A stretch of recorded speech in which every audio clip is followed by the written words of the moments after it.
Добрий вечір. А сьогодні ми продовжуємо розмову про Чорнобильську катастрофу, про аварію, що сталася на Чорнобильській атомній електростанції. І сьогодні із нами Микола Олександрович Штейнберг. З травня 86-го року до березня 87-го був головним інженером на ЧАЕС, очолював комісію Держатомнагляду, висновку якої лягли в основу Інсах-7. Упродовж 10 років являється консультантом японської енергетичної компанії ТЕПКО із питань Фукусіми. Володимир Олександрович Печериця.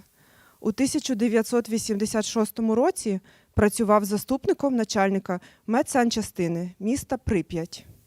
Валентин Іполітович Купний. Керівник об'єкта укриття на ЧАЕС у 1995-2002 роках. Іван Васильович Плачков. Міністр енергетики України у 1999 році та міністр палива та енергетики у 2005-2006 роках. Голова Ради Всеукраїнської енергетичної асамблеї. Ігор Анатолійович Шевченко. Директор Державного науково-технічного центру з ядерної та радіаційної безпеки. Ще раз хочу подякувати простору iHub, де ми з вами зараз знаходимося, за сприяння у проведенні цього заходу. Нагадую, що організатором літературно-експортних вечорів ті, хто не залишив варту, виступає Державний науково-технічний центр з ядерної та радіаційної безпеки. Модерую його я, Тетяна Вербицька, а допомагає мені моя колега Лілія Мусіхіна. Отже, реактор вибухнув. А тим часом вранці 26 квітня у Москві Славський, співаючи гімн атомній енергетиці, в побудові якої були досягнуті великі успіхи, скоромовкою сказав, що зараз, правда, в Чорнобилі сталася якась аварія, пише Валерій Легасов у своїх спогадах. Іване Васильовичу, перше питання, воно таке трошечки, ми би хотіли почути вашу думку, воно стосується трохи вчорашньої теми. Тому розкажіть нам, будь ласка, в той час, 26 квітня 1986 року, ви працювали на ТЕС-5. Розкажіть нам, як ви дізналися про аварію, якою була ваша особиста персональна реакція? Добрый день всем. Спасибо большое, что вы пригласили меня. И я очень рад. И вот сегодняшняя встреча, вот эти чтения, конечно, очень важны. И мы не можем без волнения вспоминать это все. И очень сложно иногда осмысливать, переосмысливать эту всю ситуацию. Ну, тот период, 86 год, я работал действительно на ТЭЦ-5, я работал начальником смены котлотурбинного цеха, но дело в том, что я 310-я специальность, эксплуатация атомных станций и ядерных установок, и всем, очень много моих однокурсников, коллег работали на Чернобыльской атомной станции, они вот в оперативном персонале, в инженерно-техническом составе. Я просто с Чернобылем, мне очень связано много, и таких личных вот воспоминаний. У меня преддипломная практика проходила на Чернобыльской станции, и в этот же период был медовый месяц под руководством вот Николая Александровича, он был руководителем нашей практики, я помню, и это был очень интересный такой период, спокойной Светланой Плачковой. Ну, так случилось, я работал на ТЭЦ-5, и мы созванивались. Дело в том, что оперативное управление, диспетчерская, вот часть диспетчерского управления, она была в ведении Киевэнерго, диспетчеров Киевэнерго. У нас была такая прямая служебная связь. Вот просто мы двумя номерами, мы соединялись с персоналом, со связью Чернобыльской атомной станции. Естественно, друзья, мы в каждой смене связывались, как дела, перезванивали, как семья, как рыбалка, как вы отдыхали. У нас постоянно было такое общение. И, естественно, я заступил на смену, у нас было с 24 до 8 утра. Приняли смену, сделали обход оборудования, и сразу же я звонил вот коллегам. Я уже не помню, первый звонок мы как-то так поговорили спокойно, а потом уже в 3 часа ночи я позвонил, и, естественно, трубку они не брали, потом вот взяли трубку. Я говорю, а что такое, что у вас произошло? Говорит, Иван, у нас тут очень серьезная ситуация, что-то произошло на 4-м блоке. И, но они не знали, потому что я звонил персоналу 1-го и 2-го блока, потом еще раз перезвонил, потом они мне сказали такую вещь, ты знаешь, вот у нас что-то с реактором, короче, топливо на площадке. Я говорю, вы что, какое топливо на площадке, что с вами? Нельзя же, типа, вы что, перепили или что, какое топливо на площадке? Но потом мы еще выяснили достаточно, ну, как бы больше информации. И, естественно, через диспетчерские линии мы поняли, что что-то произошло, потому что сразу нам поступила команда очень так внимательно сосредоточиться на оборудовании, весь персонал. Мы вот на блочном щите получили соответствующие инструктажи, и уже к утру, вот на следующий, ну, я думаю, что к утру мы уже знали, что что-то произошло, такое серьезное, деталей мы не знали, уже связи со станцией не было, и вот так мы узнали, думаю, что одни из первых, наверное, я узнал о том, что произошла авария на Чорнобильській станції. Дякуємо. А першим, хто відчув на собі згубний вплив радіації, були працівники станції та чергова пожежна команда. Дуже скоро більшість із них вже потребувала фахової медичної допомоги. Валентин Білоконь, лікар швидкої допомоги медсанчастини міста Прип'ять, згадував: подзвонив на центральний щит управління. Питаю, яка обстановка? Обстановка неясна, залишайтеся на місці. Потім подзвонив у медсанчастину. Там уже був заступник начальника Печериця Володимир Олександрович. Я сказав Печериці, що бачив пожежу, бачив завалену покрівлю на 4-му енергоблоці. Ще я сказав Печериці, що поки уражених немає, але пожежники кажуть, що нудить. Почав згадувати військову гігієну, згадувати інститут. Спливали якісь знання, хоча здавалося, що все вже забув. Отже, що робили лікарі в ту ніч і наступні дні та ночі? Володимир Олександровичу, розкажіть нам, будь ласка. Спасибо за вопрос. Да, действительно, случилось это в 1:23. В 1:40 уже позвонили дежурные нам по домам, по телефону сообщили. Те, кто знает город Припять, от улицы Лазарева по Курчатова, мимо горисполкома и дворца, это 10 минут, и мы уже на работе. Вот. И были вместе, а Леоненко Виталий Александрович, он еще буквально там на 5 минут еще раньше, потому что он вообще через дорогу жил от медсанчасти. Информации какой-либо о конкретике в это время еще не было. Звонили ребята из АБК фельдшерского пункта о том, что что-то произошло, а уже где-то ближе к 3, в половине 3 уже привезли первого пострадавшего, пораженного, Шашинок, у которого было порядка 80% поверхности тела ожог. Вот. Сразу же приступили наши хирурги Бени, анестезиолог Рабинович, ему оказывать помощь. Ну, дальше пошло больше поступающих, уже пошли ребята пожарные. И где-то часам к 6, к 8 у нас уже было порядка 30 госпитализированных пострадавших со станции перевезенные. Повезло нам в плане таком, что буквально за 3 дня, там, во вторник, перед 26 апреля, мы закрыли терапию, она у нас была на 120 коек. Закрыли половину отделения.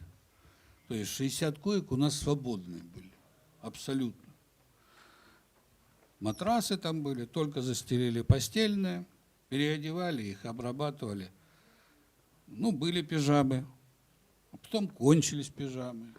Ребят стали одевать в женские халаты, укладывать на койки. Персонал быстро собрался.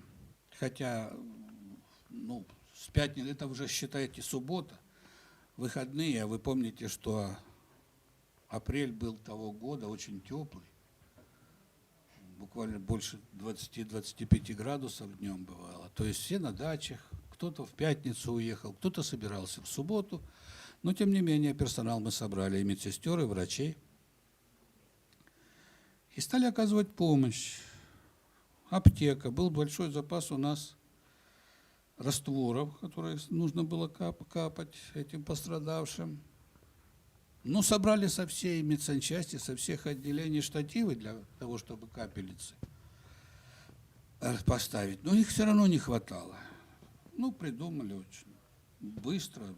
Палки от швабр привязали к спинкам кровати и к ним капельницы. Как-то выходили из этой ситуации. Связывались с Москвой, с третьим главным управлением. Удалось один раз нам связаться по обычной связи, а затем, ну, кто был в Припяти, помнит, что обычная связь была блокирована где-то около 4:30-4 утра.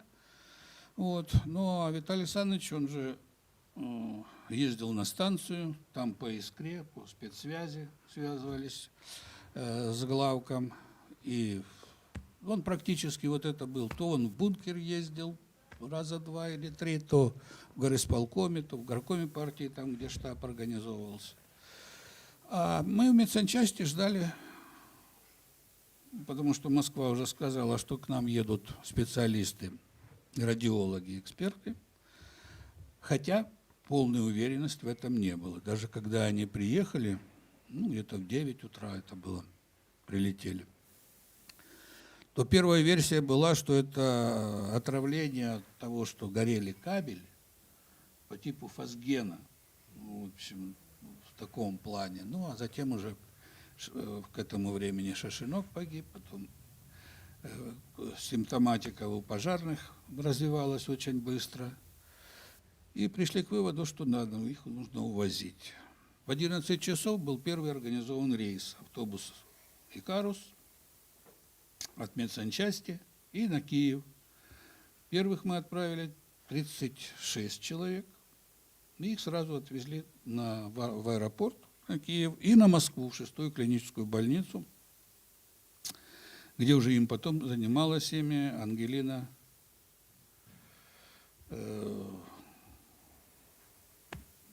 Гуськова, профессор. Это 6-я клиника, она специализировалась на таких поражениях. А мы в медсанчасти продолжали свою работу, а она уже была, опять же, принимали пострадавших и выписывали те, которые у нас находились на лечении. Родильниц в Чернобыль отправляли, остальных, большинство по домам, пару травматологических больных отправили, то же самое в Чернобыль. И так вот закончилась суббота, наступила ночь с субботы на воскресенье, мы продолжали своими делами заниматься, пострадавшими. Конечно, созванивались с Киевом, замминистра тогда был, по-моему, Зеленский такой, с тем, чтобы оказали нам помощь в растворах. А еще одна проблема была, это с утра субботы. Вы знаете, что во время аварий, таких аварий, выбрасывается радиоактивный йод, он летучий, и органом, который подвержен его воздействию, является щитовидная железа, и одним из моментов, чтобы предотвратить это поражение, является так называемая йодная профилактика. У нас в медсанчасти, вот у меня там было, в сейфе стояло 60 тысяч этих йодистого калия, таблеток. Это то, что было в медсанчасти, и которым мы могли пользоваться. Частично мы могли пользоваться еще, которые буквально за 2 месяца до этого были штабные учения по гражданской обороне. И вот тогда одним из решений было, так сказать, нужно приблизить к населению этот препарат йодистый калий, потому мы рассчитывали дозы, раздавали их по школам, по садикам, по строительным этим самым управлениям. А поскольку это суббота-воскресенье, садики не работают, школы не работают. И вот то, что у нас было 60 тысяч, вот это вот наши сотрудники раздавали по квартирам, по домам, ходили. И потом звонили, да, нам помогли из района, ну, уже не йодистый калий, а так называемый С1 или йодистый кальций. Продолжали раздавать. Ну, затем пошли разговоры об эвакуации. В ночь мы еще организовали один автобус. Один был у нас в 11 утра, а второй в 10 утра. Сопровождали этих пострадавших прямо до Москвы. Доктора, которые были в медсанчасти на работе, в частности, первый рейс сопровождала доктор, акушер-гинеколог Редько Марина. Вот. А в это время начали уже возвращаться люди, которые были на дачах, на рыбалке, кстати, возле станции, там где, вот, у которых тоже появлялись эти симптомы. То есть не работники, не те, которые были на смене, а которые не были в тот момент на работе, но они вблизи станции были. Вот. И с их слов рассказывали, что да, вот мы шли, там, вот мы видели, слышали. Это уже когда ночь была, вторая ночь. Да, и первая то же самое. У меня кабинет начмеда выходил окнами как раз по направлению к станции. И вот на всю жизнь запомнился, знаете, это темная ночь безлунная. И, ну, сколько там, 4-5 километров, меньше даже. Такое вот не пламя, а багровое свечение откуда-то из глубины. Вот. Ну, даже вот не, как будто, вот знаете, как жерло вулкана, и вот оттуда.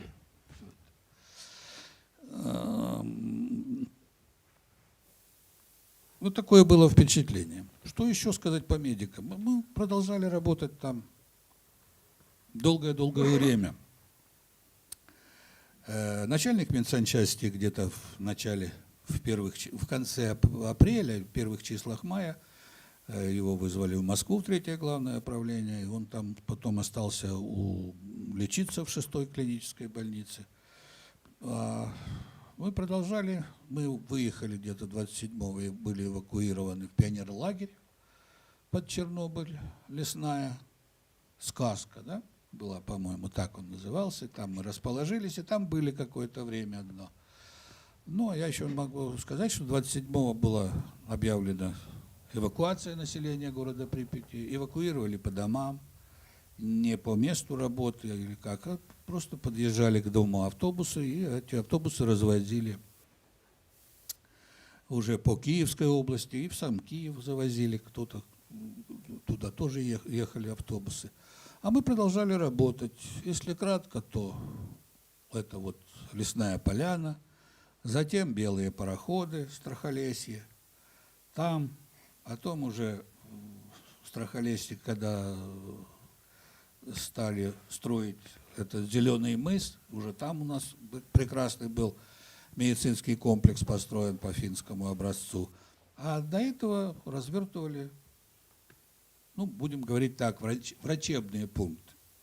В самом Чернобыле, в Тетереве.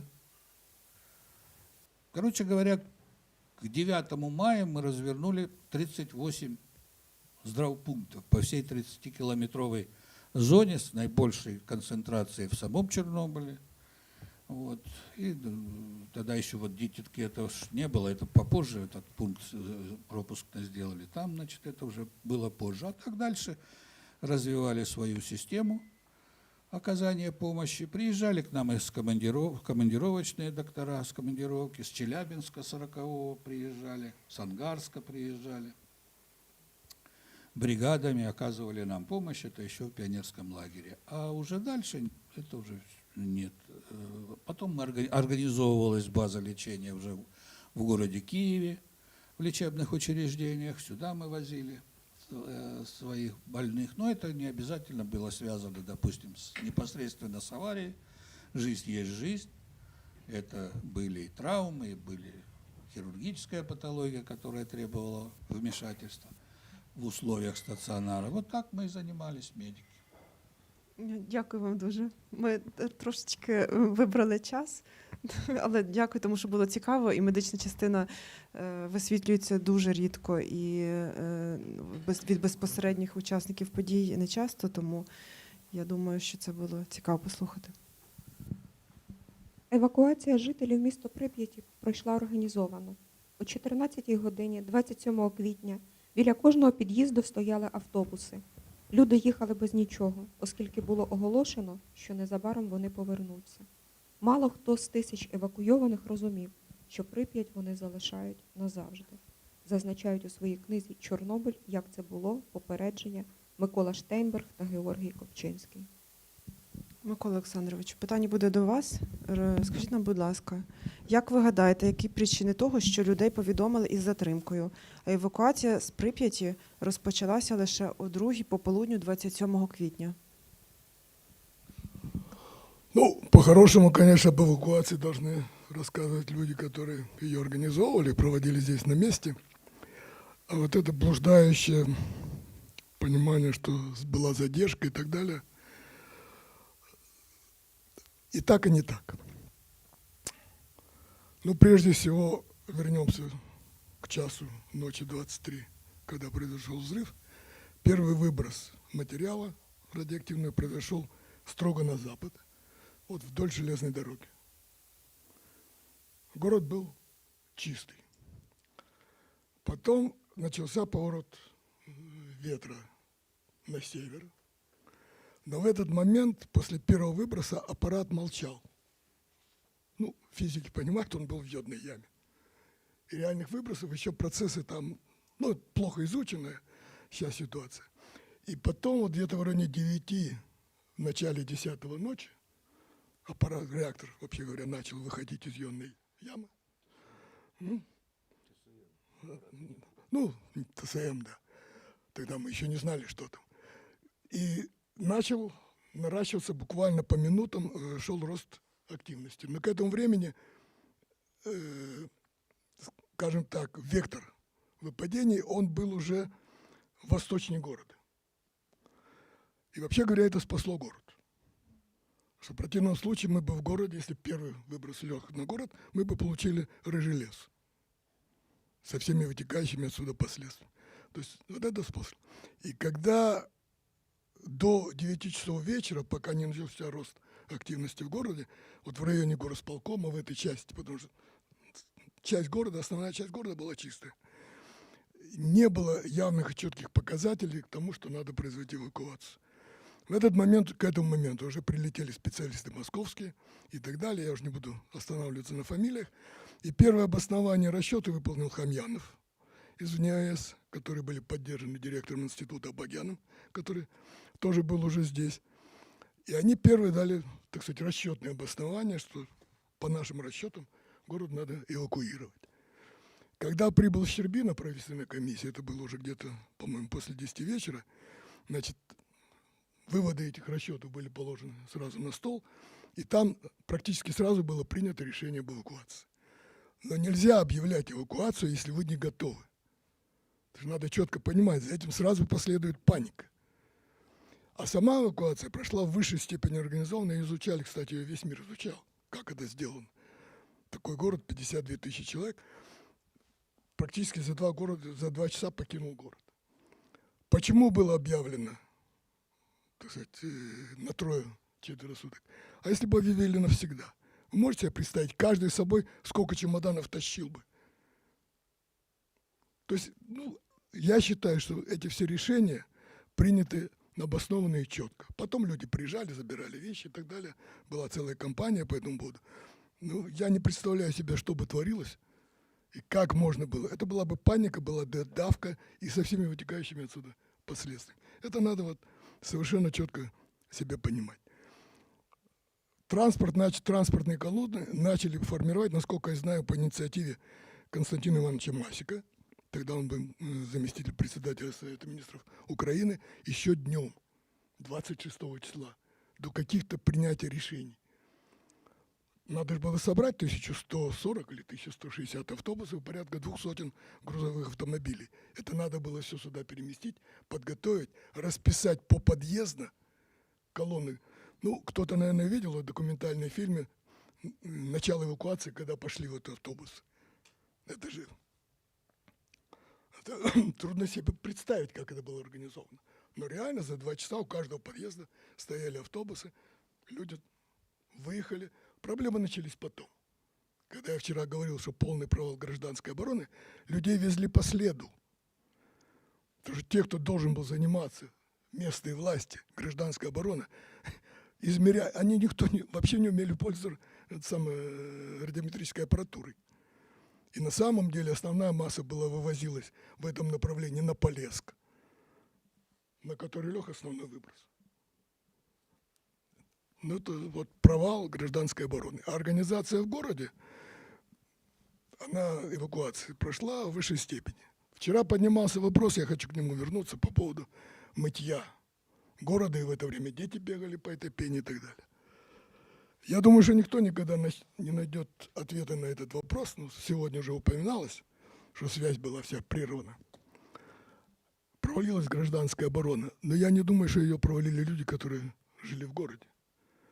К 4 утра уже было руководство обкома. А через 5 минут, по существу, только успели дать доклад в Москву. И Москва уже поднимала всех. Через 5 минут была прервана вся связь. Есть такое понятие комитет глубокого бурения. Он охранял, чтобы люди, так сказать, ничего не было паники, чтобы они жизнерадостно проводили выходные и так далее.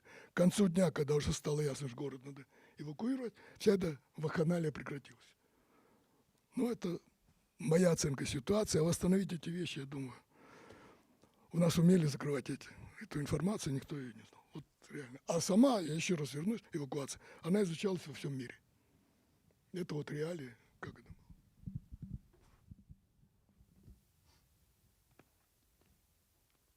Свідчить, що Цельська, апаратниця Прип'ятського процесу бетонозмішувального вузла. Мені та іншим сказали, що евакуація на 3 дні і що нічого брати не треба. Я поїхала з дому в одному халатику. Захопила з собою тільки паспорт і трохи грошей. Через 3 дні, опісля, додому не пустили. Добралася до Львова. Грошей немає. Штамп прописки в Прип'яті, який я показувала як свідчення, ні на кого не діяв. Повна байдужість. Зустрічали на місцях по-різному. Куди евакуйовували? Чи були проблеми з житлом, медичним забезпеченням? Володимир Олександровичу. Вы знаете, это сообщение, оценка субъективная у каждого. Как вывозили, почему не сказали. А в целом она прошла очень организованно. Правильно говорили. Не допустили того, чтобы началась паника. Да, действительно, люди ехали, может, кто-то и в халате, а обычная летняя одежда, очень теплый день. Вот, и детишки легко одетые. Да, действительно, в сторону Полесского повозили. Основная колонна шла туда. Вот. По селам расселяли, по домам. Жители очень, очень приветливо встречали. Все было готово, комната выделена, постели застелены, кушать предлагали, пожалуйста, все. Очень доброжелательно было, нельзя сказать, что там, какие-то недовольства должны были быть бы. Это потом, может быть, когда уже в Киев стали заселять, когда люди ждали годами квартиры, а их заняли припятчане. Это совсем другой вопрос, который даже этого и не касается. А то, что в момент эвакуации, да, развозили. Многие потом дальше разъезжались, кто-то по родственникам, кто-то по знакомым, тот же Киев, тот же даже на Донбасс или на тот же Львов. То есть у кого где была возможность остановиться и жить, те туда разъезжались. У кого не было, тех потом в последующем расселяли по домам. по санаториям, по домам отдыха вблизи Киева. В той же Пуще Водицы были, в той же Октябрь по Обуховскому направлению.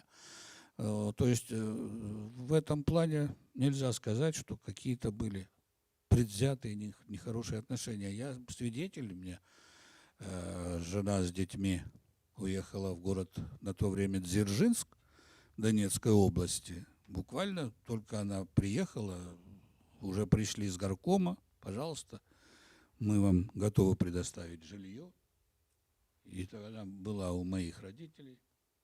К ним, вот, мы вам готовы все это предоставить. Поэтому то, что касается и людей, и властей, которые принимали эвакуированных, здесь ничего, во всяком случае, мне неизвестно, и я никогда не слышал, чтобы кто-то был недоволен. Дякую. На першотравневу демонстрацію Щербицький взяв свого онука Володю, а я 3 синів і 2 онуків. Загроза для всіх учасників демонстрації була дуже серйозною. Повітряні радіоактивні потоки з боку Дніпра йшли прямо на Хрещатик. На той час в атмосфері був йод, який сильно впливав на щитоподібну залозу людини, згадував Валентин Згурський, голова Київського міськвиконкому в одному із інтерв'ю. Микола Олександровичу, чому, як ви гадаєте?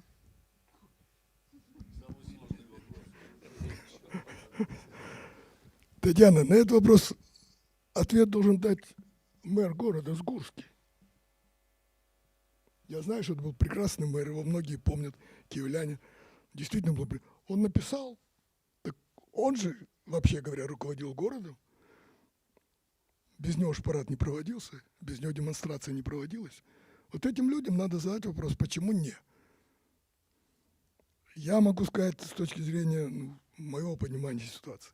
Не было и никогда в Киеве радиационная обстановка не достигала угрожающей ситуации. Да, она была выше нормы, но она никогда не находилась в ситуации, которая превышала какие-то мыслимые пределы. И второй вопрос, когда многие говорят, надо было эвакуировать Киев. Вы можете себе представить, что такое эвакуация города населением 3 миллиона? Которому не скажешь, что мы уезжаем на 3 дня. Их 3 дня только собирать надо было. Понимаете? Это долгая была эпопея. Окончательно все-таки приняли решение город не трогать. Это раз по максимуму там вывезли, по-моему, предоставили места в домоходах и так далее, беременных женщин, дети и так далее. Но необходимости эвакуации города не было. Был наведен идеальный, там вообще говоря, и потом еще многие годы сохранялся санитарный режим, уборка, мытье улиц, уборка листвы, которая опадала и так далее. В этом отношении Киев первые годы после аварии, это вообще, наверное, был идеальный город в мире по чистоте, по порядку. Но почему не проводили, почему не отказались от проведения, я не могу ответить, это не ко мне вопрос.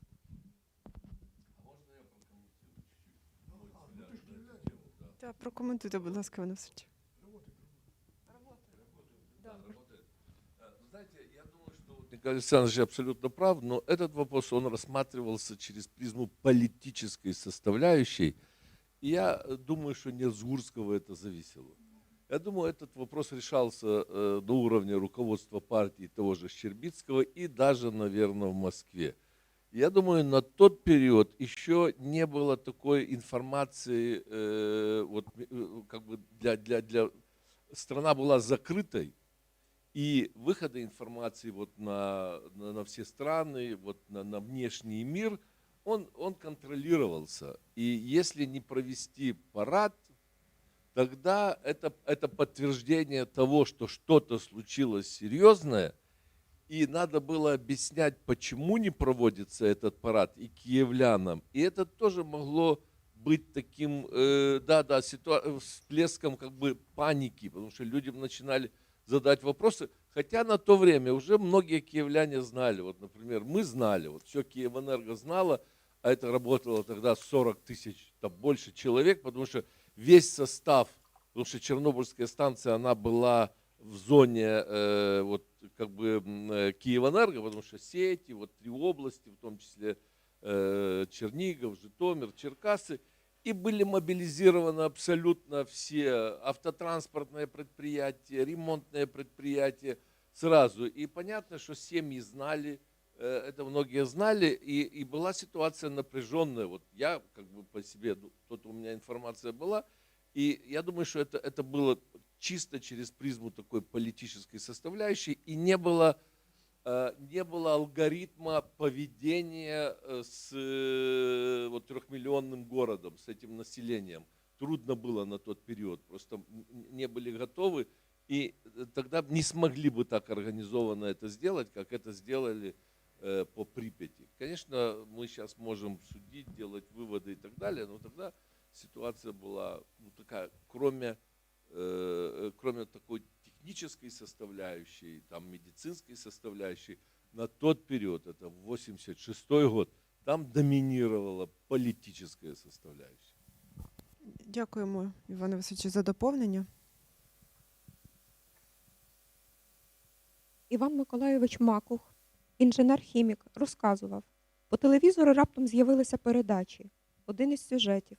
Баба надоїла молоко, налила в банку, репортер підходить з військовим дозиметром, водить по банці. Іде коментар, що ось, дивіться, досконала норма, а до реактора 10 кілометрів. Показують річку Прип'ять, купаються, загоряють, а вдалині видно реактор і клуби диму над ним. Коментар. Західні голоси сіють паніку, поширюють явну брехню про аварію. Володимир Олександровичу, питання буде до вас. Розкажіть, будь ласка, які наслідки для здоров'я населення мало дотримання такої інформаційної політики? Ну, во-первых, то, что вот это вот сообщение, оно, мне кажется, надуманное. Когда он дым увидел, дым он мог увидеть это в первые, ну, допустим, до 1 мая. Вот. Пока его засыпали свинцом, пока песком, пока что, баре еще там сыпали. Бор, то есть. Вот. Это во-первых. Во-вторых, для того, чтобы молоко было вредным или опасным для организма человека, необходимо, чтобы коровка съела травку, на которую, ну, допустим, упал тот же цезий со стронцием. И вот тогда через молочко человек может получить определенную дозу внутреннего облучения. Чтобы это себе представить, еще от предыдущей информации, которая говорила о том, куда шли лучи, в какую сторону, то ведь Припять и возле Страхолестья Припять, и Припять выше города Припяти идет аж до Пинских болот. Так что где он это посмотрел, ну это бог с ним, сказали. А так наследки, какие наследки? Наследки, естественно, как любой вредный фактор, ионизирующее излучение, оно вызывает, в зависимости от количества полученной дозы, вызывает различные изменения в организме. От самых худших, от лучевой болезни, до последствий, которые будут связаны, допустим, с проникновением тех же радиоактивных элементов в костную систему, мышечную систему и с последующим развитием каких-то патологических процессов, которые будут требовать длительного лечения. Самое опасное, как я уже говорил, это вот воздействие на щитовидную железу. Еще тогда, в 1986-1987 году, японцы прогнозировали, что через 20-25 лет у людей, которые эвакуированы или которые подверглись ну, в близком расстоянии были, или по ходу лучей, даже включая ту же Беларусь, возможные осложнения со стороны деятельности щитовидной железы, вплоть до и гипотиреоз, то есть уменьшение функции или увеличение гипертиреоз, либо онкопатология щитовидной железы. Ну, судя по статистическим данным, вот по городу Киеву, по Киевской области, по нашему центру радиационной медицины, которая на Святошина 119 располагается у НЦРМ. Вот. Таких всплесков нельзя, в общем-то, сказать. Есть небольшое повышение, но оно может быть связано совсем с другими факторами, как все, что может случиться с эндокринной системой, так и со щитовидной железой. Нельзя сказать. Вот почему в 2021 году, через 35 лет, очень увеличилось количество по городу Киеву заболеваний сахарного диабета, причем у детей. Причем есть случаи зарегистрированные, которые в 2 годика ребенок уже первично выведенный сахарный диабет. Это самый младший возраст, который никогда такого не было. А то, что касается радиационного поражения, вот первые моменты у тех, которые ребята работали на станции, вот которые там ходили по этим тоннелям кабельным в воде радиоактивной, у тех были бета-ожоги. Вот это, так сказать, момент, они получили это сразу там же, и потом мы их уже тоже отправляли в ту же Москву, но это в первых числах. Последствия радиации не только того, что это радиационный фактор, но еще это большой стресс, психологический удар. Уже начиная, вот когда, допустим, 1 мая сообщили нам, мы поехали в город Припять, потому что ее отключали от энергоснабжения, обваловка шла города. И нас предупредили ребята из этого заведения, о котором вы говорили, что все, вот, а у нас же там была стоматология, клиника, и своя аптека. Значит, с ценностью вы должны обеспечить сохранность. Вот мы 1 мая поехали, вот, забрали с аптеки наркотики, спирт, а со стоматологии вскрыли, ключи были, забрали золото там в сейфе, хранилось, знаете, эти коронки, которые вот в работе, не монеты, а диски эти золотые. Вот мы это все вывозили. И вот 1 как раз и пошел-то на Чернобыль вот этот ветерок подул, потому что нас остановили военные, померили нашу машину, говорят, мы вас не пустим до пионерского лагеря. Вот, отправили мы одного доктора, он с нами был, Овчаренко, чтобы он поехал на другую машину. А потом в конечном итоге мы не дождались, потому что буквально после того, как нас остановили, через 1,5 часа ребята эти военные собрались и умотали. Мы завели машину и поехали. Подеваться было некуда. Вот такие вот последствия на здоровье и на психику особенно людей. Дякую. Перш за все, потрібно було ввести в реактор стільки, скільки можна вборомісних компонентів, які забезпечили б в кратері зруйнованого реактора досить велику кількість ефективних поглиначів нейтронів. На щастя, на складі виявилась незабрудненою досить велика кількість – 40 тонн карбіду бору, який був відразу ж з вертольотів кинутий в жерло зруйнованого реактора, згадував Валерій Легасов. Щоб приборкати реактор, було вирішено засипати в утворений отвір, тобто в частину, не прикриту металевою плитою біологічного захисту схеми Є, так званою єленою, глину та бор, які мали поповільнити реакцію. Робили це з використанням гелікоптерів. Микола Олександровичу, наскільки правильним було це рішення, як ви гадаєте?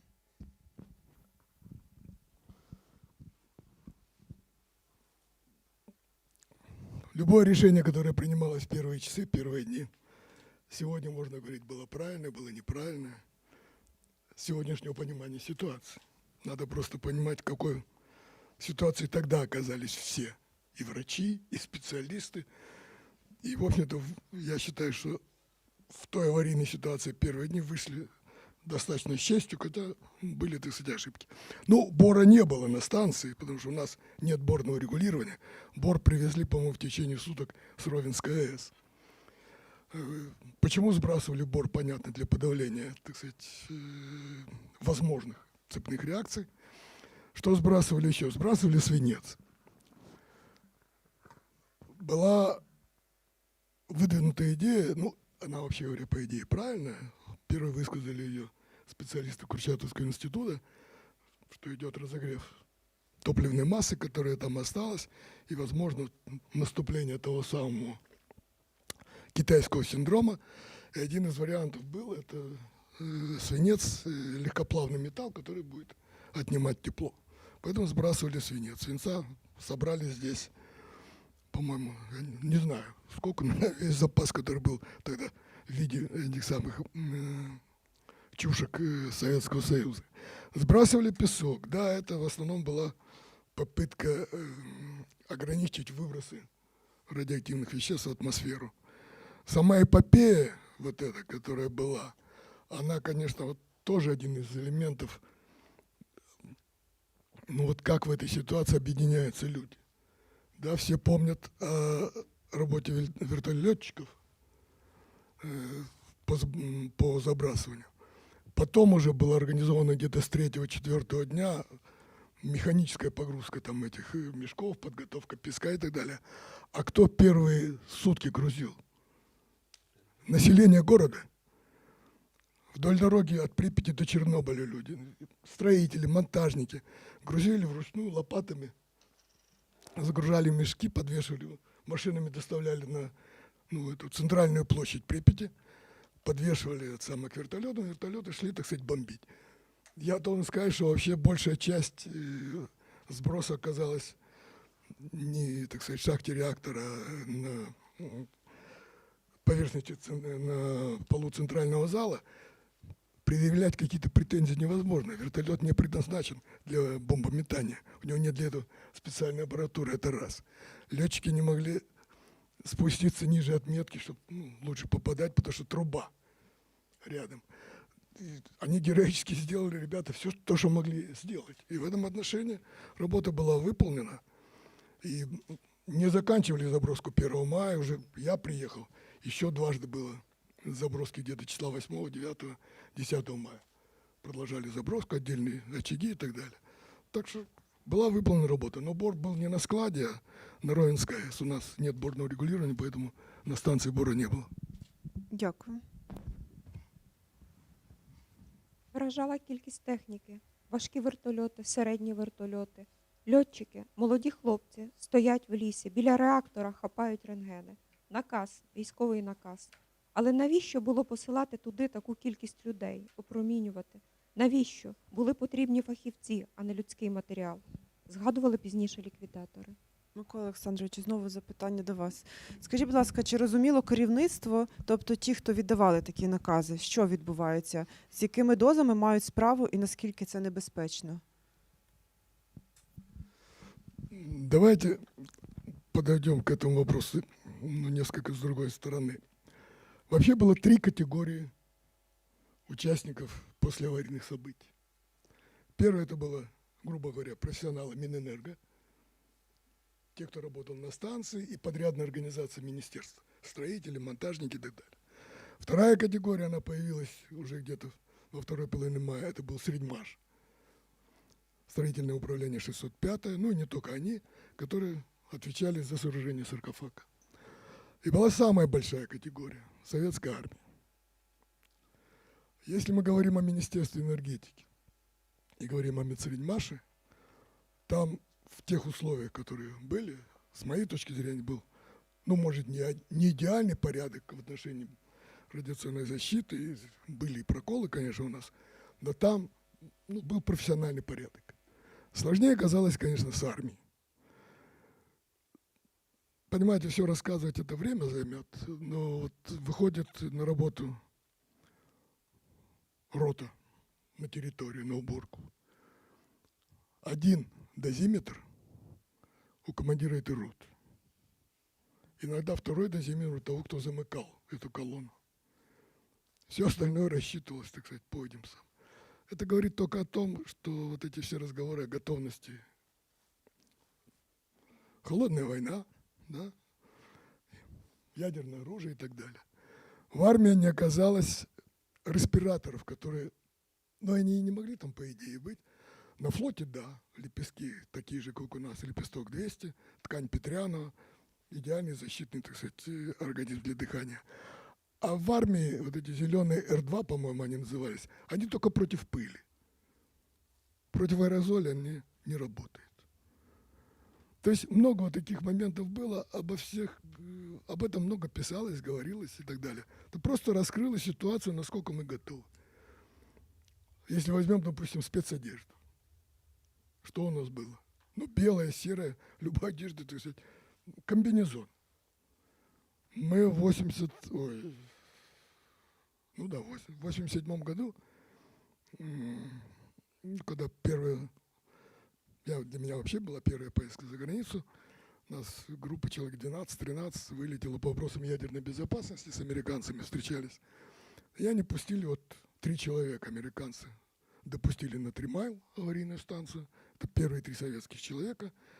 Копчинский Георгий Алексеевич, Пономарев-Степной Николай Николаевич, академик, и я.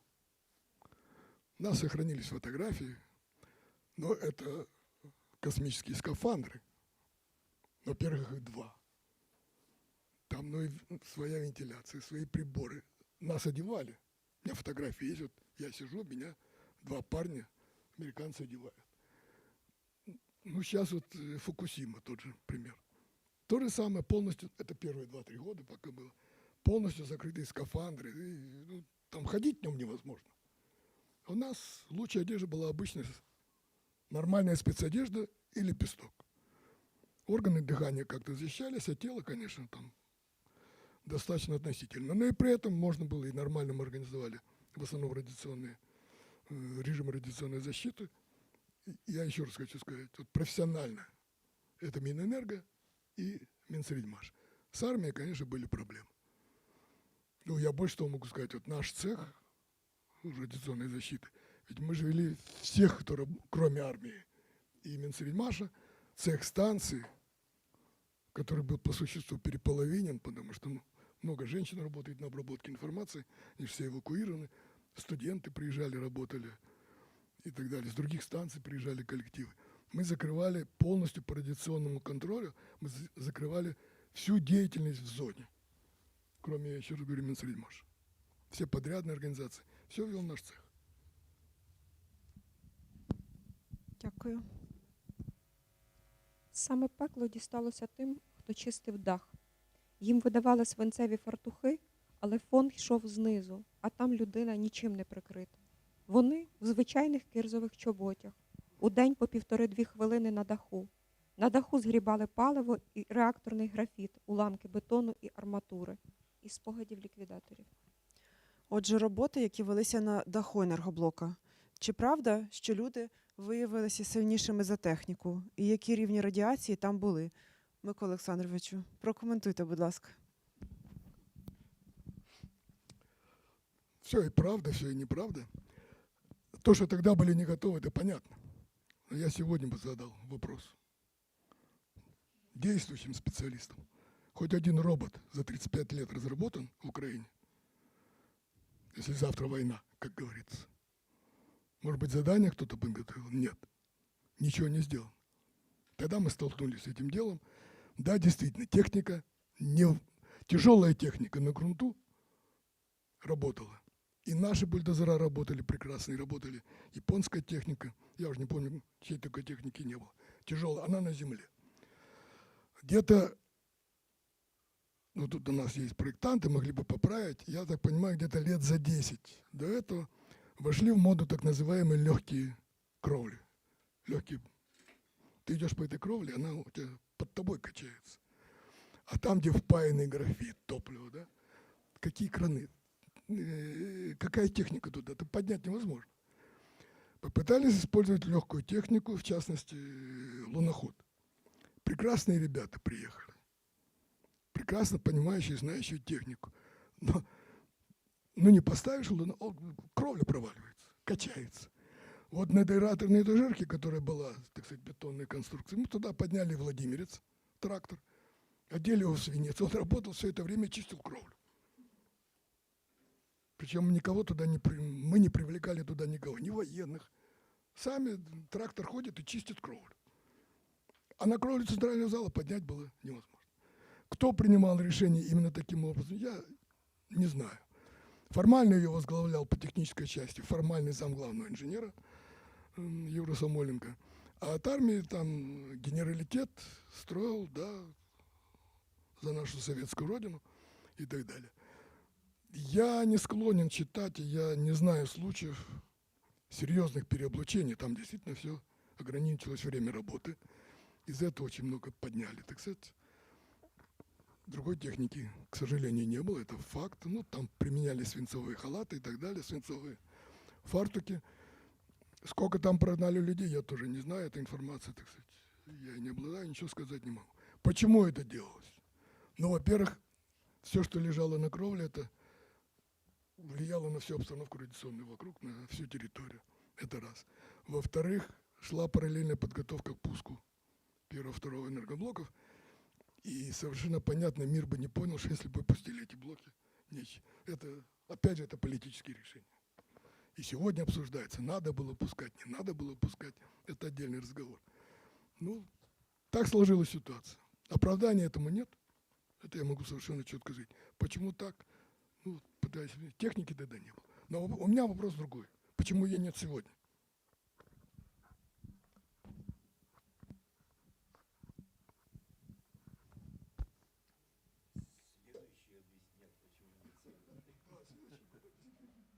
У нас Валентин Іпполітович Купний доповнив, що наступні пояснять, чого ж її немає сьогодні. В наступних питаннях, сподіваюся.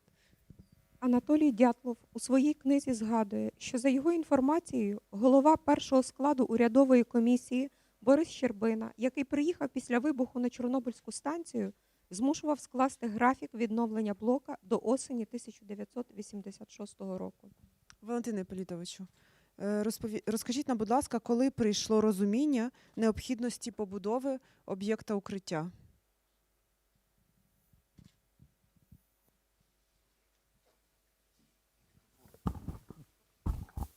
Ну, после того, как увидели, поняли объем разрушения, вот, естественно, и проектанты, и всякое начальство начало думать, что делать дальше, как закрыть эту дырку. Вот.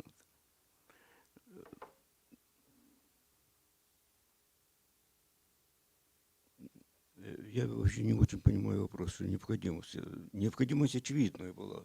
По крайней мере, для меня она была очевидной, для него она была очевидная. Вот. Приняли когда решение вот, в период. Ну, это я лучше отвечу, потому что Валентин Борисович тогда был в Запорожской АЭС. Да, значит, я дату точно не скажу, если не ошибаюсь, окончательное решение, ну как тогда это все принималось, решение ЦК КПСС, Совета министров, профсоюза ВЦСПС и Ленинского комсомола, оно появилось, по-моему, 29 мая. Могу ошибаться. 28-го было решение о восстановлении первого-второго блоков и включении в работу 17 и 25 октября, если не забыл. Значит, но первый приезд, я могу ошибаться, вот где-то между 14 и 16 мая прилетел и в бункер впервые зашел Славский, министр Редьмаш. За 2 дня до него прилетели ребята с Северного управления строительства, это Ленинградская АЭС, и Северо-Западного управления строительства, это Игналинская АЭС. И тогда уже начались, так сказать, первые обсуждения. А решение было 29 числа. Было разработано там в очень сжатый срок, там буквально неделю, какой там недели, дни. Если я не ошибаюсь, где-то около 3 десятков различных предложений. Принципиально их можно разделить вот на такие 3 группы, все засыпать. Второе решение – это практически новое строительство, которое по существу, ну, даже по предварительным расчетам заняло бы где-то около 2 лет. И третье, которое было принято, это операция на те разрушенные оставшиеся конструкции, использовать их и максимально быстро закрыть аппарат. Было еще одно решение, это было личное решение министра Славского, закрыть, это было так, знаете, показательное для всего мира, давайте мы тюбетейку. Эту тюбетейку сварили из алюминия, по-моему, Антоновский завод его делал. Все от этого, потому что, понимаете, природа установила режим охлаждения того, что осталось от реактора. И поставить туда тюбетейку, не понимая, как дальше будут идти воздушные потоки, охлаждающая зона. Но это решение было принято. И, если я не ошибаюсь, это было в июне, а может быть в начале июля. Вертолетчики Ми-24К, герой Советского Союза, полковник, насколько я помню, поднял он самый, он поднял ее над землей, ну не знаю, метров 100-150, не больше. И она оторвалась и рухнула, развалилась. Ну, там быстро, конечно. Вечером заседание правительственной комиссии, говорю, да, Гусев, это значит в июле было. Вы же там разберетесь, КГБ, там, прокурор, все же сидят в президиуме. Кто, что, чего. Вот видите, из-за этой скобы такое великое дело пропало. С улыбкой. Потому что все вздохнули свободно. От того, что не поставили эту тюбетейку. Так что было. А решение, если я не ошибаюсь, было принято 29 числа.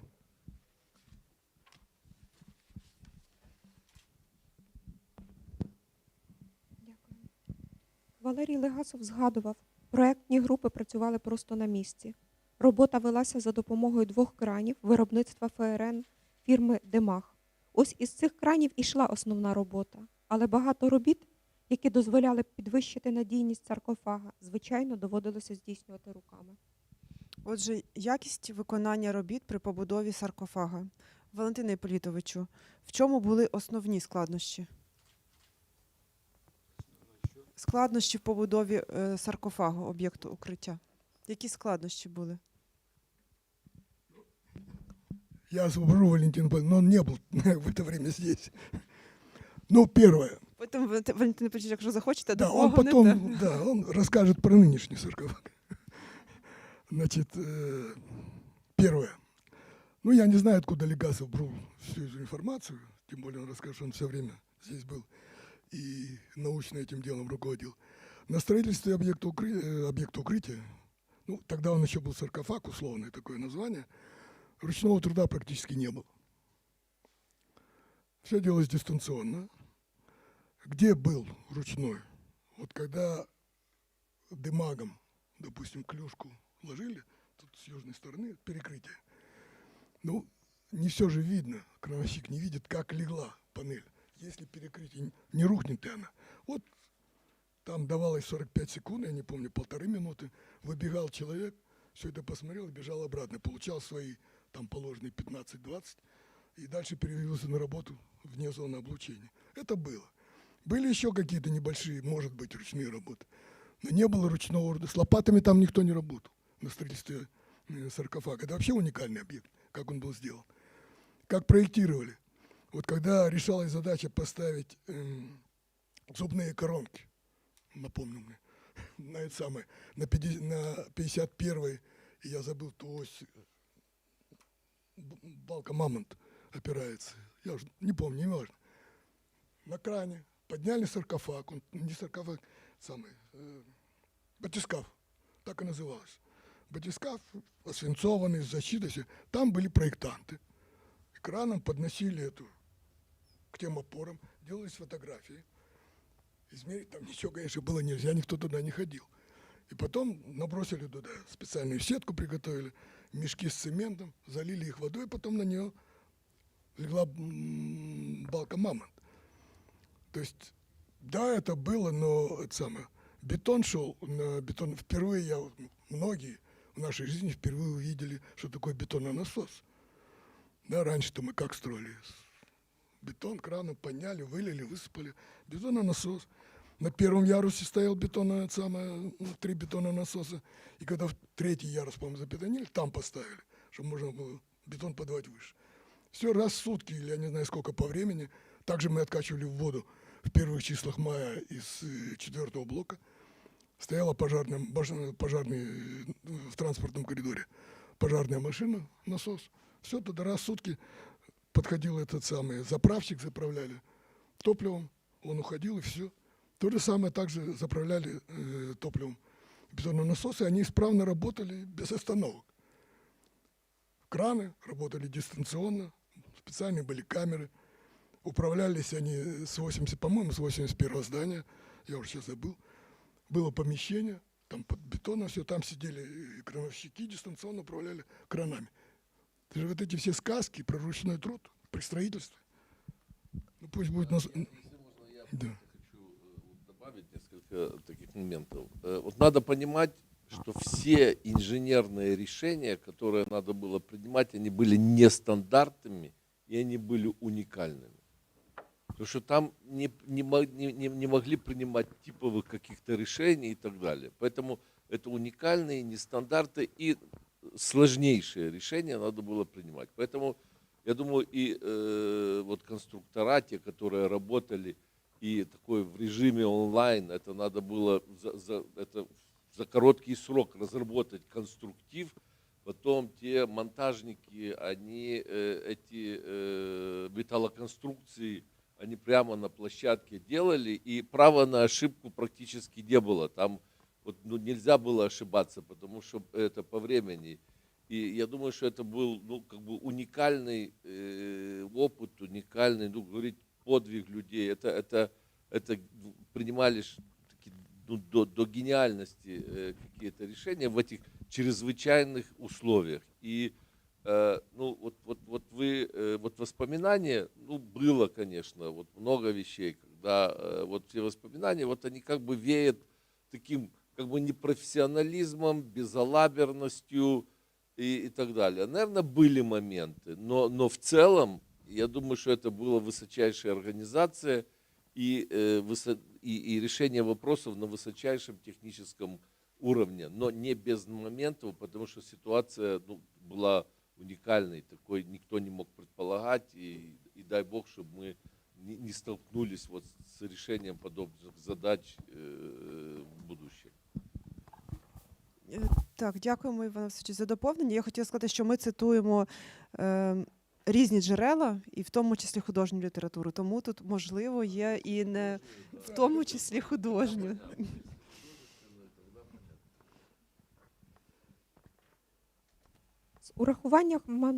З урахуванням матеріальних витрат і дозових навантажень на будівельний персонал, а також стислих термінів будівництва, був прийнятий остаточний варіант захисної споруди, що передбачав максимальне використання уцілілих несучих конструкцій 4-го енергоблока у складі конструктивної системи об'єкта укриття. Писали Краснов, Носовський, Рудько та Щербін у роботі «Об'єкт укриття 30 років після аварії». Микола Олександровичу, ким були безпосередньо виконавці? Це були військові, це були цивільні. Хто були ці люди? Виконавцы чего? Будівництво об'єкту Мгм. укриття. Значит, ответственным был определен Минсредмаш. Минсредмаш для решения задачи сформировал отдельное предприятие, строительно-монтажное управление строительства 605. Значит, я не помню, нет смысла называть всех руководителей, Москвин там и так далее. Общее руководство вел Усанов, заместитель министра, совершенно уникальный. И специалист, и человек. И, по-моему, этот мотор вообще не знал, что такое усталость. Были собраны лучшие силы. Были созданы несколько районов. То есть каждый, допустим, Томск отвечал, насколько я помню, за 3-й район, который возводил стенку вдоль Машзала, ну и так далее. И Средмаш имел военно-строительные подразделения и гражданские. То есть там первый руководитель 605-го управления был гражданский, второй был генерал-майор, ну и так далее. В принципе, никто там в форме не ходил. Вот, поэтому говорить, кто из них был, это Минсредмаш, управление строительства 605. Причем на самой площадке, вот это тоже мало кто понимает, когда говорят особенно про лопаты там и так далее. На самой площадке работали единицы. У них была прекрасная в Теремках база подготовительная. У них в Иванкове была мощная база. Здесь только все собиралось, и бетононасосами закачивалось раствор. Вот мало кто, наверное, себе представляет, в рекордные дни укладывалось до 6 тысяч кубов бетона. Причем этот бетон шел с двойной перегрузкой. Были чистые самосвалы, они грузили из Чернобыля, там 4 стояло бетонных завода, которые смонтировались, вообще говоря, за 2 недели. Да? Они, вот там, где идет развилка после Копачей, да? там еще сохранилась вот эта насыпь, на которой заходили чистые самосвалы. Сбрасывали, внизу стояли самосвалы, которые шли на площадку. И вот этот конвейер работал. Мы единственное договорились тогда с Средмашем. Нам давали окно в несколько минут, когда они снижали темп поставки, чтобы мы могли привести и вывести персонал. Потому что персонал считанный был, там нельзя было допустить автомобильной аварии. Понимаете? И этот поток работал вот несколько месяцев по существу. Так что трудно сказать, люди работали.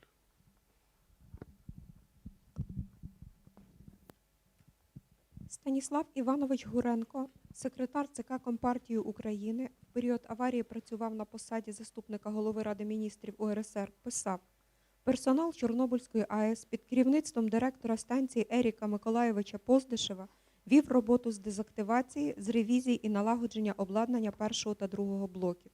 Вони в дуже складних умовах займались підготовкою до пуску станції».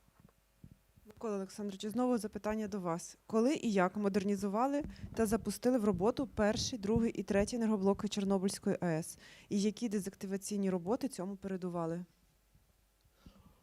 Ну, давайте по порядку. У персонала станции вообще не было сомнений, что станция будет введена в работу. 7 мая, в ночь на 8, я когда уже обошел всю станцию, пришел на центральный щит, собралась смена. Им говорили, и ни у кого не было сомнений, смена говорит, мы должны ее пустить. Решение окончательное в виде постановления ЦК КПСС Совета Министров, то, о чем я говорил, появилось 28 числа. Там же был обозначен срок. 17 октября первый блок, 25 октября второй блок. Ну, кто знает и пускал блоки с монтажа, понимают, что это совершенно сумасшедшая задача в течение недели пустить 2 миллиона блока. Но мы тогда еще не знали до конца объем работы, который нам предстоит выполнить. Буквально где-то в течение недели-двух мы, так сказать, разобрались с этими делами и получили, вообще говоря, жесткую команду. По существу мы одновременно делали 2 блока, ну, реально делали 2 блока в варианте монтажа и пуска после монтажа. То есть нам было предписано провести ревизию всего оборудования. Нам было предписано практически очень многие вещи заменить. Нам было предписано за эти несчастные 3-4 месяца переработать всю эксплуатационную документацию.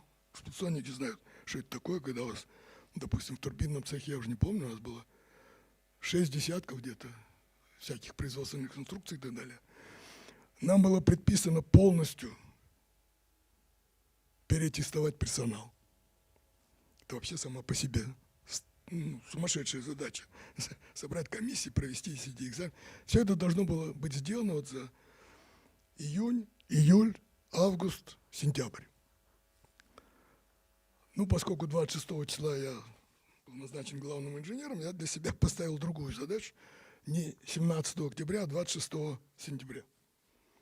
В 9-ю годовщину пуска первого пуска первого блока, скажем так. Мы не уложились, там на 4 дня мы не успели. Но неважно, в общем, эта задача стояла. Но начинать можно было только проведя дезактивацию.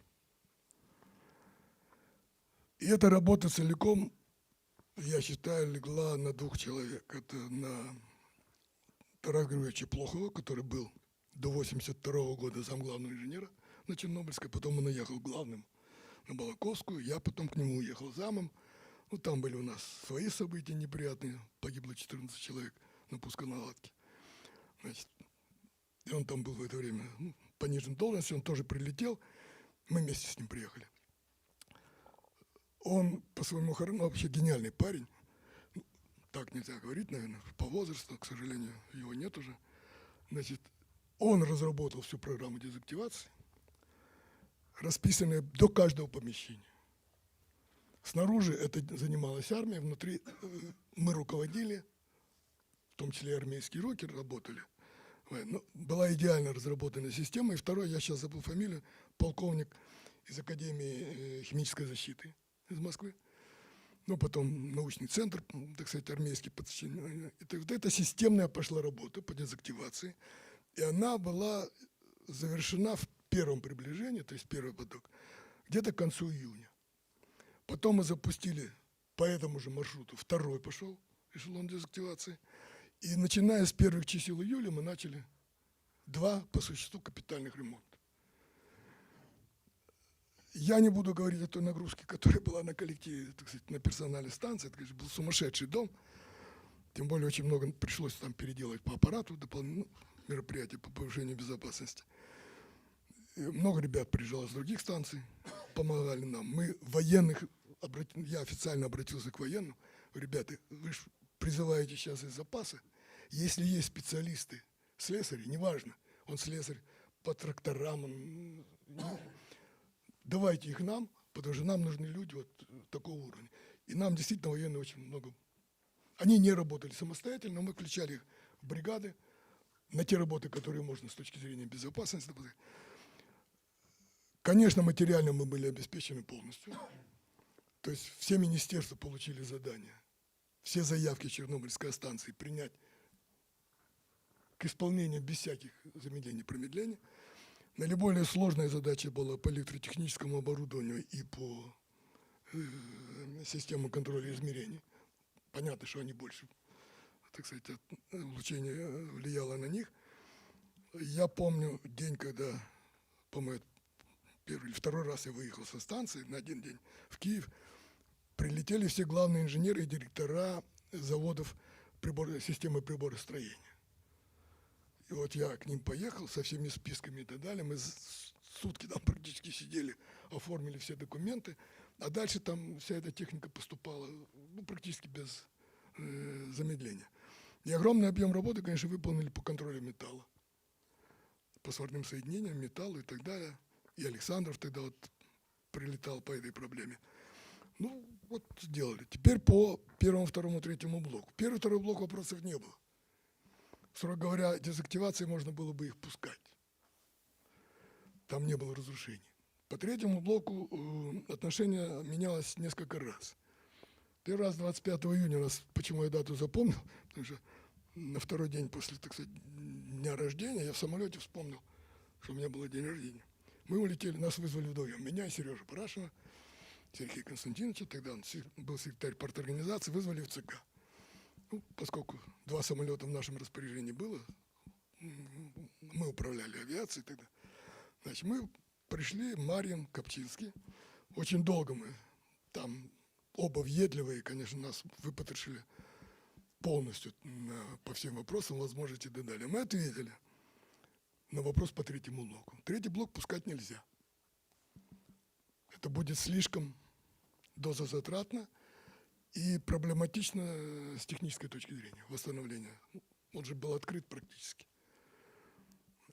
Это вот было тогда. А вот на фоне неожиданного успеха первого-второго блока, то, что мы сделали, я вам говорю, я сегодня это дело не повторю. Ну, трудно вообще это обсуждать, что тогда было.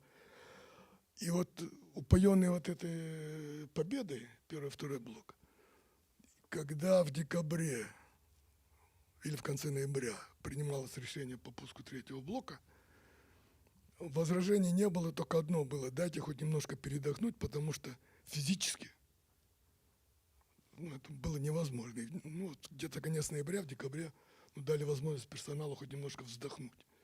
И вот уже с Нового года 87-го пошла эпопея подготовки третьего блока к пуску. А поначалу мы были категорически против, и нас все это понимали. А потом, вот я говорю, вот так получилось, хорошо, и нам сказали: ребята, давайте и третий. Но третий уже я не занимался, это уже сменилась команда. А можно вопрос, Николай Александрович? Николай Александрович, уже было понятно масштаб аварии, масштаб катастрофы и так далее. А вот в эксплуатацию первого, второго, это была экономическая целесообразность, что был дефицит в системе, или это, опять же, имиджевые моменты, вот надо было ввести для чего? Экономика или имидж, или политика? Я думаю, там было все. Никаких экономических обоснований пуска блоков, конечно, не делали, никто это не делал. ну и тем более, знаете, что досрочно были остановлены. Значит, я просто расскажу ситуацию вот как главный инженер. Да? Значит, получили задание, под козырек и поехали работать. Там никто не обсуждал в те годы. Да. Но совершенно четко для нас было понятно, энергосистема страны потеряла 4 блока. 4 миллиона блоков.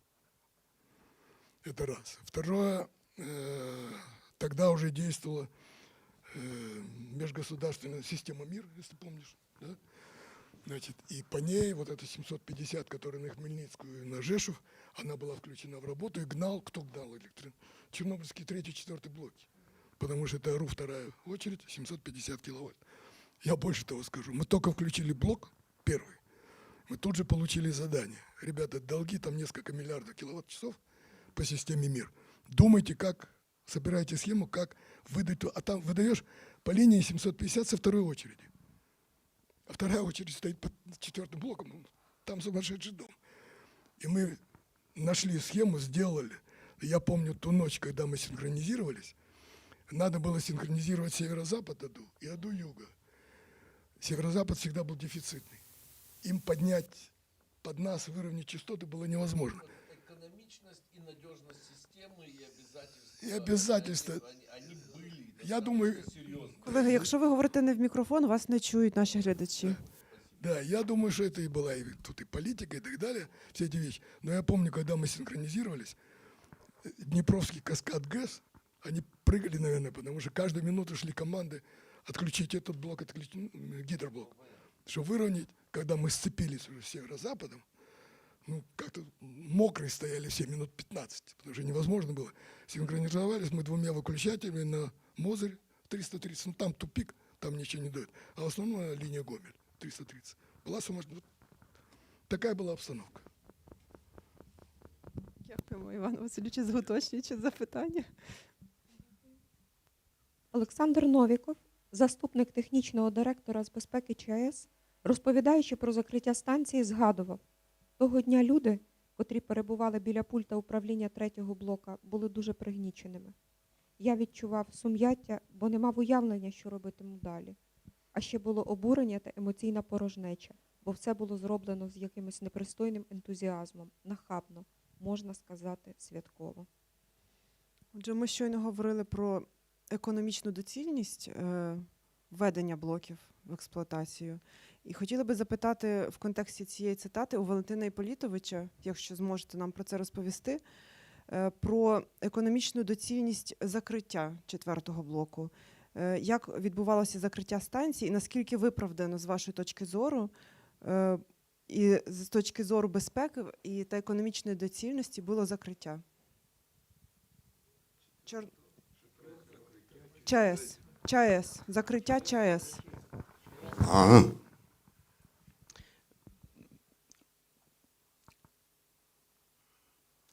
Ну, у меня совсем другая точка зрения, чем у моих соседей. Вот. Я считаю, что Чернобыльскую атомную не нужно было пускать после 26 числа. Вот. И никакие экономические проблемы или экономические попытка решить экономические какие-то вопросы, ну, совершенно не стоило той цены вот, и человеческих здоровья и жизни, вот, и материальных ценностей по пуску этих 2-3 блоков уже. Вот. После того, как станция уже работала, вот, ну, дозатраты большие были. То есть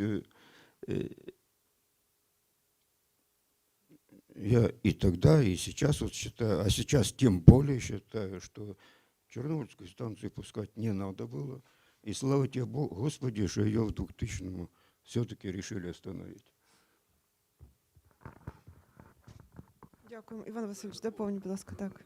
Как останавливали Чернобыльскую, вот как через, опять же, призму политической составляющей, это уже в 99-м работал министром первый раз.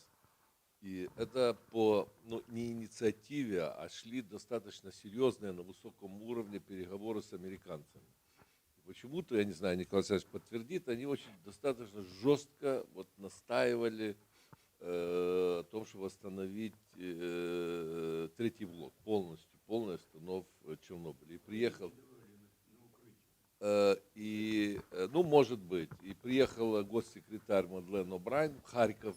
И вот тогда рассматривались два вопроса. Это остановка третьего блока на Чернобыльской и не поставка турбины в Иран на атомную станцию. И надо было какие-то компенсаторные меры. Да, мы остановим, но какую-то помощь нам надо. И вот тогда родилась идея с Вестингаузом. И Мадлен О'Брайен, она сразу это восприняла, о том, что да, мы будем работать по изготовлению топлива Вестингауза. И Украина приняла решение остановить третий блок и не поставлять турбину на иранскую атомную станцию. Это была такая инициатива и достаточно серьезное давление Соединенных Штатов. О причинах это, я думаю, что можно обсуждать, но это уже детали. Спасибо. Вам, панове, дякуємо. Я би хотіла ще запитати у Валентина Іполітовича про недоліки об'єкта укриття. На той час вони були описані у звіті компанії Alliance у 95-му році. Розкажіть нам, будь ласка, про ці недоліки. Недоліки об'єкту укриття. Розкажіть, будь ласка, про них.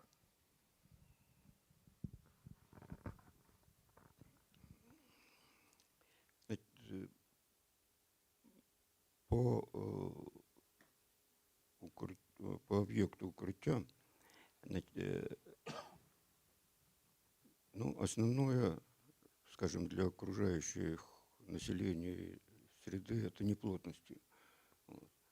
Причем неплотности,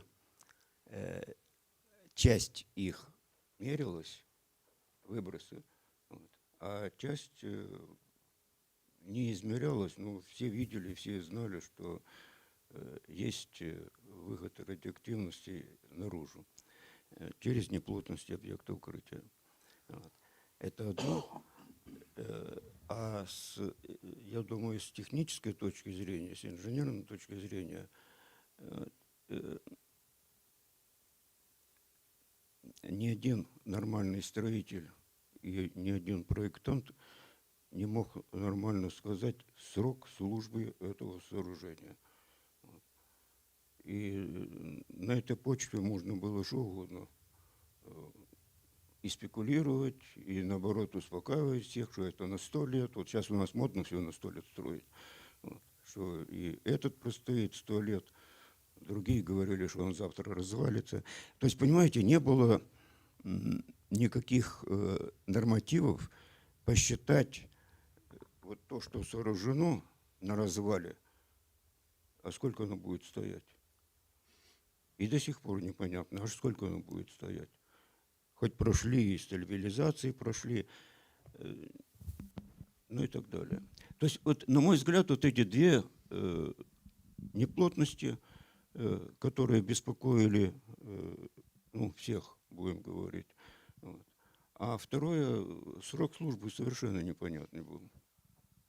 Нормативно он был установлен, в смысле директивно Госстроем СССР он был установлен 30 лет. Но это так, полпотолок. Я дополню, чтобы было понятно, о чем идет речь. Можете себе представить, что вот жилой дом, в котором вы живете, да, построен на развалине предыдущего дома. Психологически невозможно. Когда я говорил о том, что строилось все это дистанционно, а не люди с лопатами, вот одну из этих коронок, да, которые я говорил, когда я по расчету там было где-то от 400 до 500 кубов бетона. Заливает одну из этих коронок, от которой шел как раз коридор обслуживания центрального зала, откуда был вход в центральный зал. 500 кубов, 1000, 1500, а она не заливается, эта коронка. Бетон качает, его нет. И никто не знает где. Прекратили заливку. Ну, вынуждены были потратить, так сказать, дозы, пойти найти. Нашли этот бетон на вот этом коридоре, с которого вход в центральный зал. Там высота заливки 3,5 метра кубов бетона. Первый вопрос, который встал у всех, а перекрытие это вообще выдержит? Оно также и лежит. Все, конечно, застыло и так далее. И как можно, ну тогда, условно говорили, 30 лет, там, 25 лет, но никто не знает эти вещи. Это уникальное явление.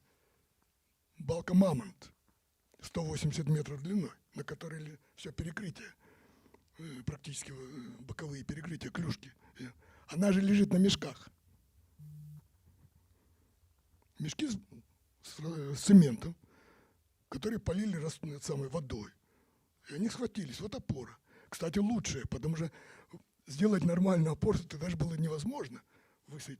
А под давлением мешки заняли ту позицию, которую надо. Но это реально, эта конструкция, вот эта бешеные 1000 тонн, она же вот так вот и сделана. Поэтому совершенно понятно. Дякуємо вам за доповнення. Із Вікіпедії. Новий безпечний конфайнмент, скорочено НБК, англійською New Safe Confinement, нова захисна оболонка, ізоляційна аркова споруда над зруйнованим унаслідок аварії 4-м енергоблоком Чорнобильської АЕС. Цей об'єкт накрив собою застаріле укриття. Арка стала найбільшою рухомою наземною спорудою. Ну, в мене є питання, що от знову збудували на збудованому вже, я так розумію, арку. Але давайте ви нам спершу розкажете, Микола Олександровичу, про політичне, як приймалося рішення про будівництво арки. Так, Микола Олександрович, до вас.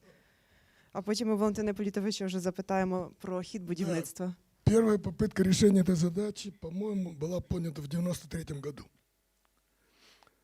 Значит, Академия наук выступила инициатором. Тогда нас поразило, меня, ну я был председателем комитета, Георгий Алексеевич первым замом. Я не буду называть фамилию академиков, разговоров с ним. Ну, у нас нет опыта, мы не знаем, не понимаем, поэтому давайте обратимся на Запад. Вот это первый раз, когда столкнулся вот этим унижением самих себя.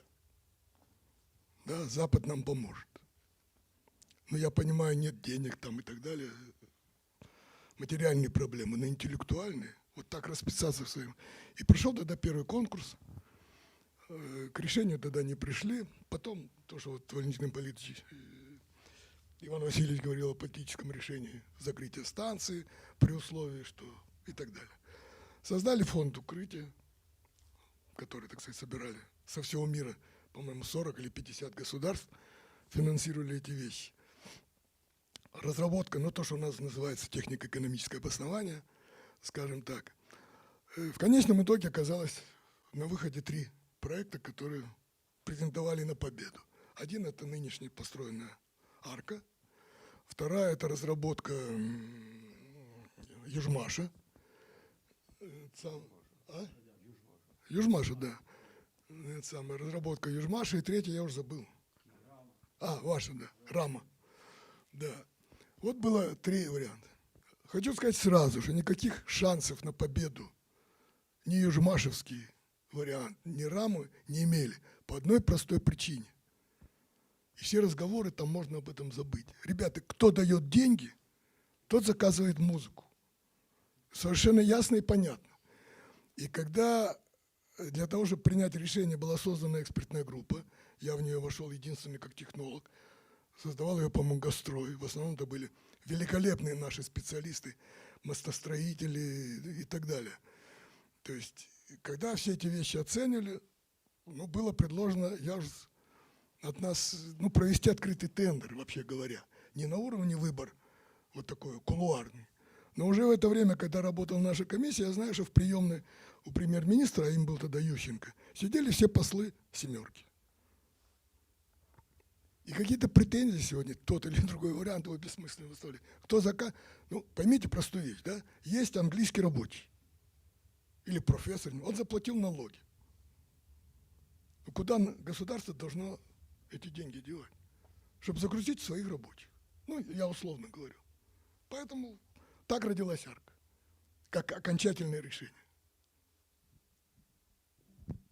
Валентине Іпполітовичу, можете нам розказати про будівництво НБК? Хто проєктував, хто будував, на чиї кошти? Кошти, понятно. Вже сказали, хто замовляв.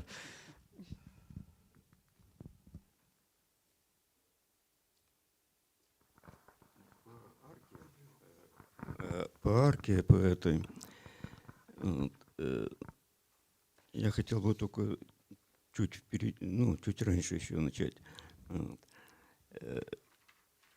Когда вот 3 проекта этих выбирались, вот,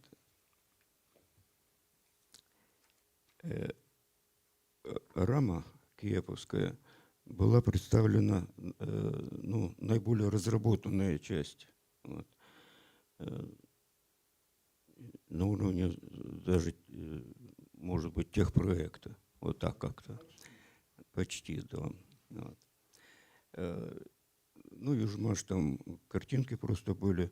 А у арки даже не все картинки были. То есть арка очень плохо была представлена. Вот. И тогда практически все украинские организации, институты, вот, академии и строительные, и это общее, вот, и объект укрытия, мы как заказчики были, вот, мы настаивали, просили, чтобы дальше пустили 2 проекта, раму и арку, и довели их до одинаковой стадии проектирования, чтобы можно было сравнивать. Вот. Ну, дальше вот Николай Исааевич все в красках хорошо рассказал. Вот.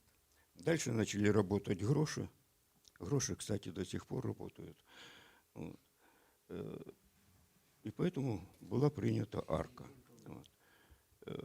С аркой очень долго еще, ну, не было проекта, то есть очень долго проект создавался. Вот. Проект создавали вот один из участников этого. Вот. То есть он шел под маркой французов, вот. А затем его переводили с французского на русский язык и приводили в порядок с нашей документацией уже наши институты.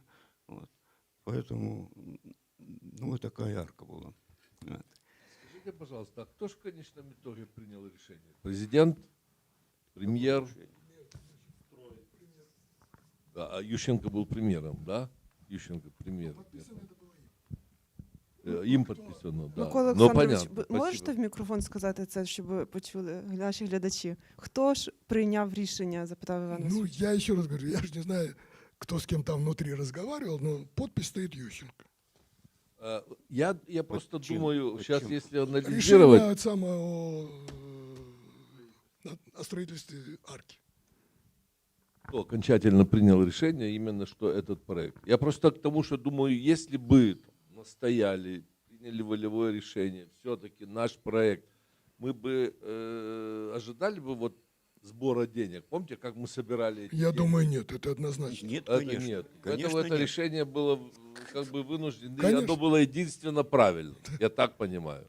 Да, вот если оценивать Иван Васильевич, ситуацию. я просто в 2002, когда я стал замминистра, уже окончательно там были разработаны все документы, была смета первая, если я не ошибаюсь, 759 миллионов долларов, не нынешние 2 миллиарда этих самых евро. Да. Значит, но для того, чтобы начать работу, надо было решить целый ряд вопросов по налоговому законодательству. Вот эта работа у меня заняла 1,5 года. Что наше чиновничье братья стало стеной, деньги, как будто это наши деньги. И это вообще чуть не похоронило весь этот проект. Так что, ну, мы знаем, как... Да. Да, там, как избавиться от НДС. Ну, долгая песня. Валентин Іпполітович, не хочете нічого? Мені здалося, ви хочете щось сказати, ні? прокоментувати також. От ми про Ющенка говорили. Мені здалося, що ви хочете також щось сказати з приводу того, хто прийняв рішення.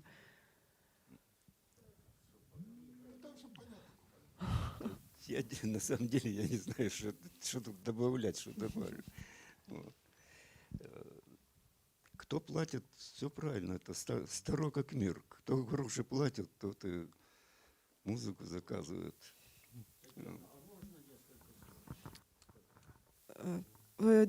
Друзі, у нас я хотіла ще раз сказати, у нас є глядачі, які дивляться нас онлайн, і вони чують нас тільки в мікрофони, і тому ми би хотіли завершити нашу сесію з спікерами, і потім, якщо можна, Віктор Яковлевич просто має запитання, і я би хотіла це запитання залишити на завершення, якщо можна. Дякую.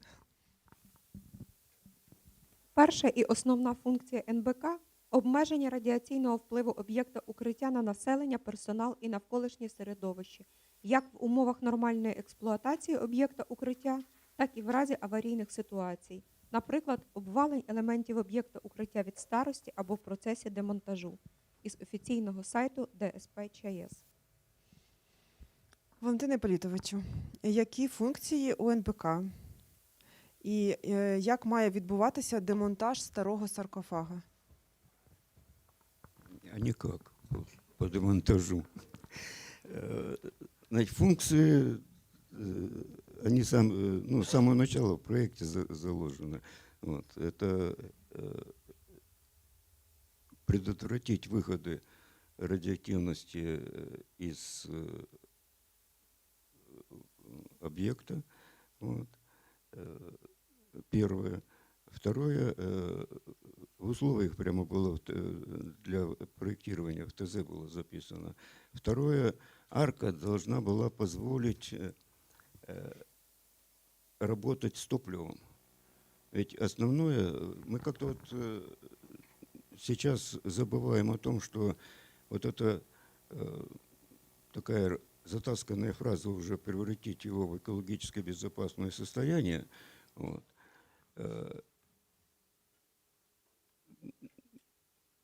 Она может быть решена только в одном случае, если мы приведем в порядок все топливо, содержащие массы. Либо удалим их, либо в объекте укрытия обеспечим нормативное сохранение их. Вот. Поэтому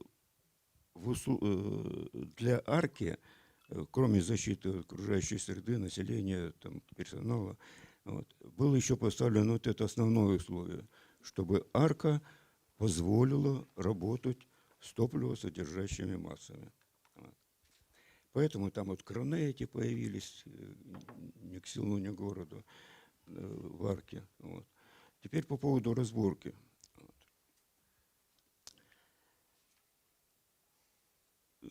Знаете, вот я когда начинал молодым специалистом работать, вот, турбинисты, вот,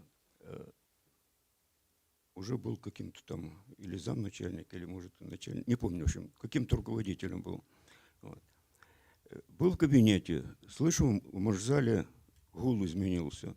Вот. Иду в моржзал, вторая машина вся в пару, то есть гидроудар. Вот. Бегу к машине. Машинист что делает? Он бегает вокруг машины, вот так вот, машина, генератор, бегает вокруг машины. Вот. Я его, стоп, вот.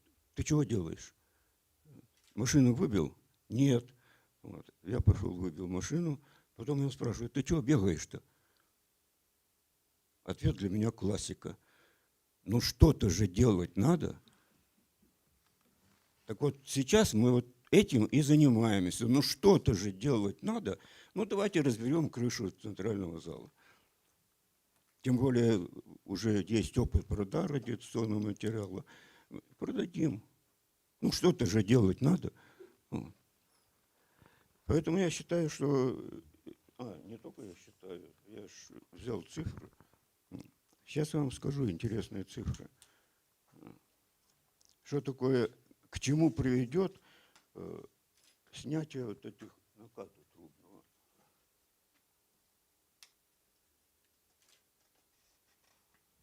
Ну, как всегда, когда надо. Поки Валентин Павлович чекає, я хотіла сказати, що Я по памяти буду ну що говорить. ж делать надо, у нас, на жаль, в багато деяких сферах, ну що ж нужно делать. То, що ви прокоментували. Так, будь ласка, ваші цифри, Валентин Павлович. Значит, снятие крыши приведет к дополнительному облучению персонала. Вот. И есть специальный том, уже выпущен по радиационной безопасности, и там обсчитаны дозы ремонтного персонала, который будет обслуживать вот эти краны, которые вверху на арке, вот, которые как раз и построены были, смонтированы для разборки крыши. Вот.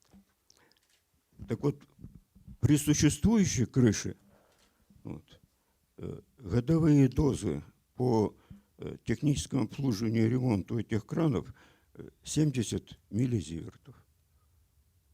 70. Когда крышу снимут, вот, то там 370 миллизивертов. Делим на 20, получаем, сколько нужно будет этих ремонтников для крана. Вот. Поэтому в части демонтажа, ну, стоит это сооружение. Никто не может сказать толком, сколько оно простоит. Сейчас оно закрыто, и опасность для него только землетрясение. Вот. Пускай стоит. Если можно, я чуть-чуть в целом по этой ситуации, ну, опять же, моя позиция. Прекрасное выражение, что-то же делать надо. Что произошло, вообще говоря, из зоны в целом и с Чернобыльской АЭС? По существу страна спихнула проблему на фонд укрытия, на фонд НБК. Да? И все решение задачи отдала туда. Огромный коллектив станций, я не знаю, сколько там, 2000 человек, 2500? А? Сколько? Сейчас 3,5? Понятно? Огромный коллектив. Ребята, что вы за эти годы сделали? Я не говорю физически. Я говорю с точки зрения отработки идей. Еще в 90-х годах мы как-то думали, как обращаться, что делать с топливом, как решать его задачи. Ничего же не сделано за эти годы. Да. Ну, вот. Ничего. Ничего. Давайте возьмем вопрос в целом зоны. Я извиняюсь, может быть, опережаю события, там, наверное, вопросы есть. Какая задача? Валентин Павлович четко сказал, кто-то из депутатов в 90-х годах и воткнули это в закон. Экологически безопасная система. А что это такое? Я задавал вопросы, он задавал. Масса специалистов. Ребята, расшифруйте, что это такое. Какие... Подожди, ты же потом будешь... Критерии. Какие критерии? С точки зрения, сейчас весь мир борется с чем? Как у нас? Разогревом нашей атмосферы, СО2 и так далее. С этой точки зрения зона великолепна. Нет выброса СО2, кроме пожаров. А почему пожары? А потому что никто не знает, что делать с этой зоной. Нет решения. Прекрасная зона для ведения деревообрабатывающей там, промышленности и так далее. Возьмите, я понимаю, когда пожары месяц, два, три там где-то в Сибири или в Канаде, когда сотни тысяч квадратных километров, их контролировать невозможно. Но что делать на этом участке 30, радиусом 30 километров? Там нельзя отслеживать ситуацию? Наверное, можно. Но нет решения, что делать с этой зоной. Что-то надо делать. Вот бегать вокруг и что-то делать. Зона должна зарабатывать деньги на себя, она только их проедает, потому что нет никакой четкой, ясной, понятной государственной политики. Вот есть, существует, вот сегодня можно сравнивать, допустим, с опытом японским. Вообще зона это что? Там какая власть? Как это кусок земли взяли, отобрали, вот кто и командует? Где наше общество, где ничего нет? Япония, население, ну, все же частное, земля частная. Оно участвовал в принятии решений, в очистке территории, восстановлении. Сегодня 85-90% населения вернулось на свои места. У нас нет, рождаются бесконечные концепции, рождаются бесконечные законы. А что мы хотим иметь в этой зоне? Нет. И поэтому не будет и ответа на все те вопросы, которые сегодня люди поднимают. Что-то надо делать. Ну да, що то і ділимо, і більше всього робимо туризм. Я від себе прокоментую. В нас наступне запитання з приводу радіоактивних відходів з 4-го енергоблоку. Микола Олександрович, ви вже трошечки зачепили і зону. І це розкажіть, будь ласка, що робити з РАВ 4-го енергоблоку? А что такое радиоактивные отходы 4-го энергоблока?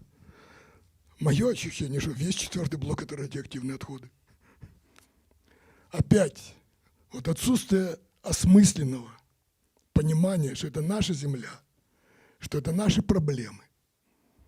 И эта проблема не решена. Вот вы же хозяйки, девчата. Вы возьметесь, поставите мусорное ведро в спальне или в детской? Нет, да? Вы его поставите, ну, то, что мы считаем самое грязное место, в туалете или на кухне под раковиной. Берем нашу зону, где построен комплекс, да, называется, или как это? Вектор. 18 километров от самой грязной точки. Когда надо всю грязь собирать уже в одно место, ее растаскивают на 18 километров. Стоит огромный объект, бетонный, со стенами до 2 метров и даже больше. Кто мешал использовать эти вещи для того, чтобы внедрять там все объекты по обращению с отходами? Нет, строим где-то отдельно, я еще раз говорю, в чистой, условно чистой зоне, 18 километрах от станции. Сегодня решается задача размещения высокоактивных отходов. Опять что-то где-то новое собирается строить. Гигантский объект. 8 этих самых боксов турбины. Идеальное место, с моей точки зрения. Этим вопросом никто не занимается. Нет вот этой ясной, понятной точки зрения, что да, так уже случилось. Да, это должна быть зона обращения, и не только с радиоактивными, наверное, и с промышленными отходами. Да, это прекрасная зона для введения дерева лесного и переработки. Это прекрасное место для размещения современных установок, ну, так называемой зеленой энергетики. Ну, должна быть какая-то комплексная задача, она должна быть уже поставлена раз и навсегда. Что сделали? Я вернусь к японскому опыту. Через 3 или 4 месяца появилась так называемая дорожная карта. Была поставлена задача – вывод из эксплуатации электростанции. По выводу из эксплуатации, в том числе все вопросы, связанные с удалением топлива и так далее. И тому подобное. И они монотонно, они поставили себе точку 40 лет, они монотонно идут, ну где-то отклоняются, идут по этой программе. У нас отдельный объект укрытия, отдельный вывод станции из эксплуатации, отдельно еще что-то, и т.д. Комплексной программы задачи нет. Вот поэтому мы бегаем и решаем задачи. Дякуємо за відповідь. Віктор Якович, ви хотіли чи запитати, чи прокоментувати? Я би вас попросила вийти до нас, будь ласка. В нас є місце. Віктор Якович, прошу вас сюди, в це крісло.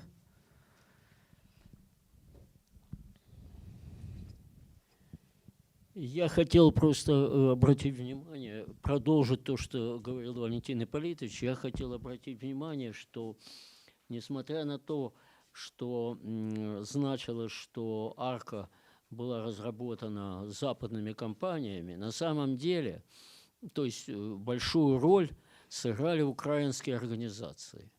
Это вот Киевский институт «Энергопроект», научно-исследовательский институт строительных конструкций НИИСК и Институт проблем безопасности Академии наук, значит, которые, в частности, все стабилизационные мероприятия, которые упоминал Валентин Ипполитович, были разработаны исключительно украинскими организациями. Та разделительная стена в самой тяжелой части, которая разделяет 3-й, 4-й блок, нижняя часть, где пришлось очень много сделать, было сделано только украинскими организациями. Все комплекс фундаментов арки был разработан украинскими организациями. А кроме этого, украинские организации, как Валентин Ипполитович правильно сказал, обеспечили, так сказать, превращение той документации, которую сделали иностранцы, в ту документацию, которая соответствует нашим как бы, пониманию, нашим нормативным соображениям. Иначе это никогда не было сделано. Причем иностранцы это поняли поздно. То есть тогда, когда они сделали, они считали, что они все это дело проведут в Украине, оказалось, что это здесь не соответствует действительности. Ну и еще один момент. Это я хотел бы как бы возразить Валентину Ипполитовичу. Это вопрос относительно демонтажа значит, нестабильных конструкций, которые есть в объекте укрытия. Значит, Валентин Ипполитович четко изложил свое видение о том, что ничего трогать это не нужно. Мне действительно такая точка зрения может быть, потому что на самом деле это радиационно опасная работа, но мы все понимаем, что в течение энного количества времени никто не знает, сколько будут стоять эти нестабильные конструкции, они могут обрушиться. И все те неприятности, о которых он сказал по поводу радиационной обстановки, будут еще хуже. Поэтому мне представляется, и говорилось об этом уже несколько раз, что необходимо на сегодняшний день с учетом нашего сегодняшних знаний, которые есть, вернуться к этому вопросу и обоснованно со всех точек зрения, с учетом того, какая прогнозируется радиационная обстановка и всяких других факторов, принять взвешенное решение по поводу того, как нужно поступить в данном случае. И вообще, как нужно поступить, еще более того, с теми топливосодержащими массами, которые есть. Потому что была принята философия о том, что эти массы все нужно удалить и, значит, захоронить и так далее. На сегодняшний день это решение все понимают, что оно очень сложное. Поэтому, вот я же говорю, сегодня прошло энное количество лет, сегодня мы имеем определенный опыт, и нужно принять обоснованное решение, как быть, что разбирать, что оставить и так далее. Сегодня такого взвешенного решения нет. Вот это, що я просто хотів обратити внимание. Дякуємо дуже, Віктор Якович Шендерович з нами був. І я бачу, що Валентин Іпполітович хоче прокоментувати у відповідь. Возразить, дискуссию. Да. Я не добавить хочу, я просто новая информация.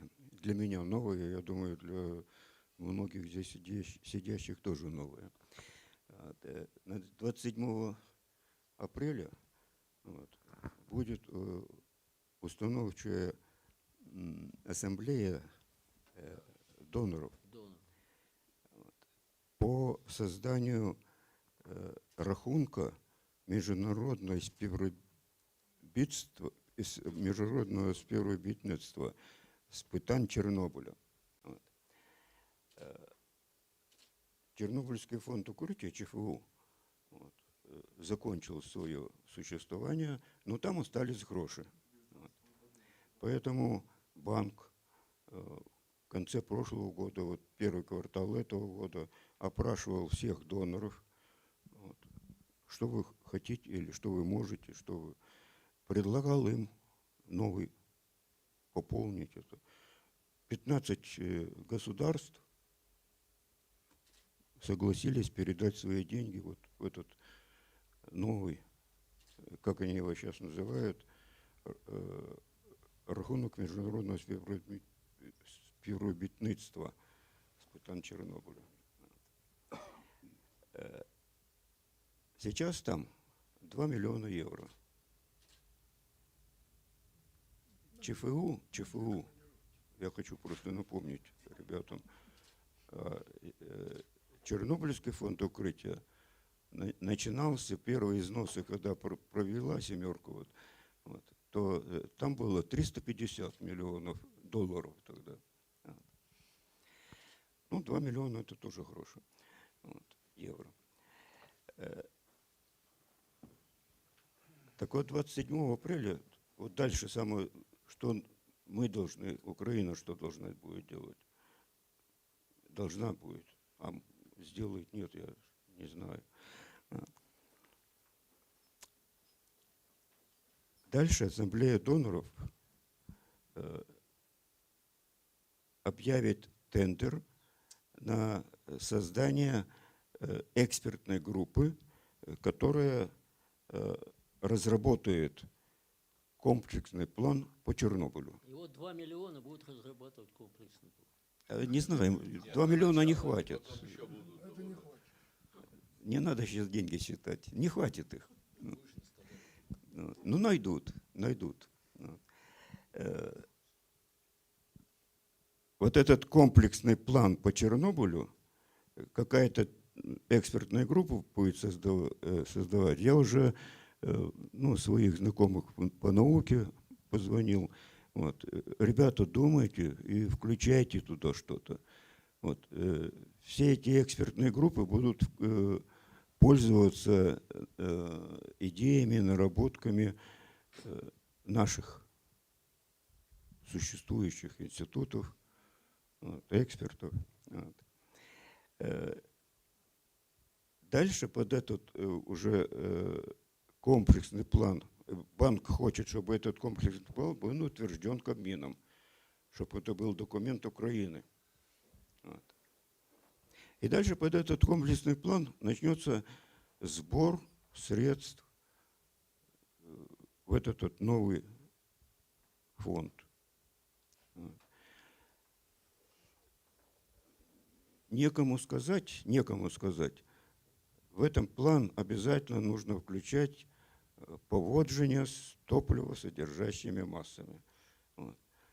Потому что без решения основного вопроса, вот мы с этими арками и этими щелями и прочее забываем основной вопрос, это топливо, которое остается. Мы до сих пор не знаем, сколько его там есть.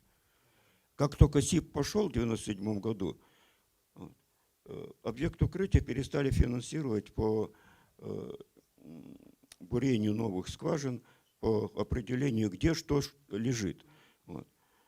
Закрыли нам финансирование, а в СИПе этого не было. Вот. И начиная вот с тех 90-х годов в укрытии, что делается с топливом, практически нет Никто сейчас не никаких занимается. сведений. Вот. Но, Валентин Ипполитович, мне представляется, исходя из того, что вы сказали, я считаю, что вот это вот решение о том, что там есть какие-то западные деньги, эти западные деньги нам помогут. Если мы сегодня в Украине не разработаем свои собственные соображения по дальнейшему преобразованию не в экологически безопасную систему, а просто в дальнейшем преобразовании объекта укрытия, то тогда в результате мы можем получить вариант условно арки, то есть того, что нам навяжут.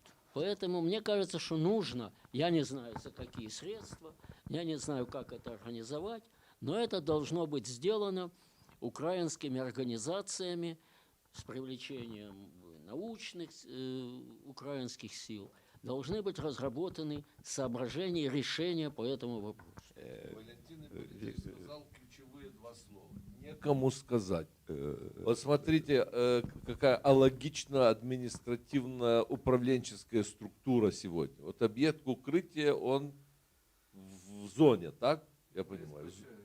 При ЧАЭС. ЧАЭС в зоне. Зона в Минэкологии. Скажите мне, пожалуйста, вот есть в Минэкологии специалисты, которые смогли бы не то что понять, а осмыслить вот такой высокотехнологичный объект, целую такую проблему, то, что Николай Александрович. А дальше Минэкологии премьер. Премьер будет заниматься этими вопросами. Поэтому тут надо начинать с осмысления административной вот такой управленческой структуры для того, чтобы потом уже можно было о чем-то говорить, какие-то концепции, что-то разрабатывать, потому что это будут деньги ради денег, опять десятилетиями оно будет двигаться, правительства будут меняться, министры будут меняться, следующий будет, не будет знать, что делал предыдущий и так далее, к сожалению. Иван Васильевич, я дам такую кощунственную, может быть, реплику. В Минэнерго тоже нет специалистов. Да,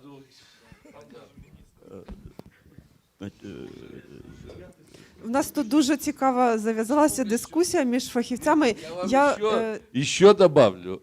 Уже и на предприятиях доминируют финансисты с юристами энергетических. Уже инженеры пошли на уровень там 3-й, 4-й по статусу. Даже высокотехнологичных, к сожалению. Значит, я хочу ну, не завершить, а сказать, что делал объект укрытия, когда я там еще работал, когда был объект укрытия. Вот. И что я уже сам делал как пенсионер. Да, как свободный художник. Значит, по ТСМ сначала давайте.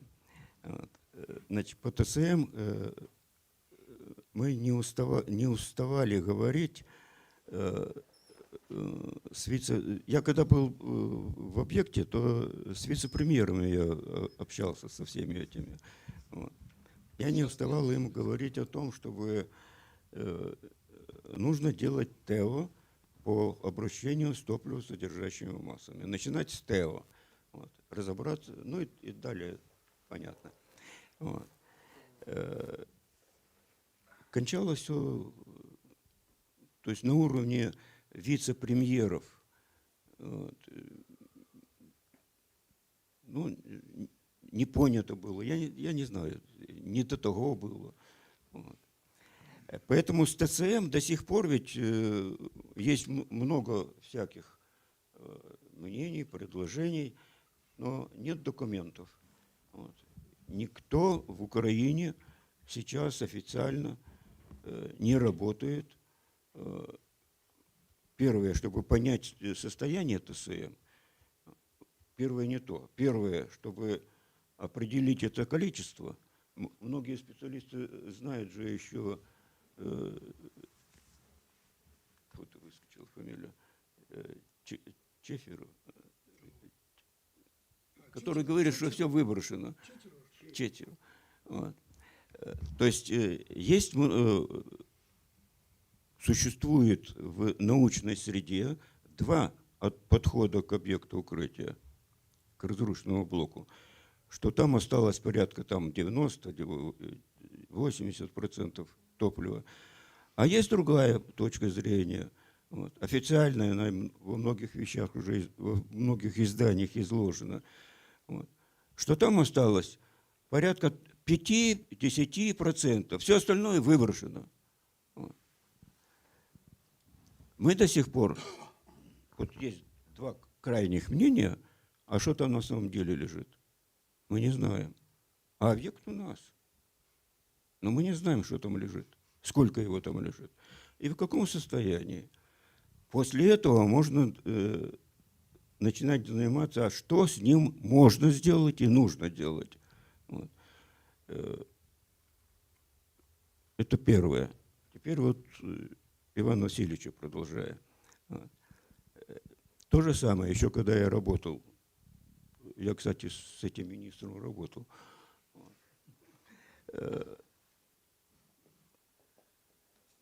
Мы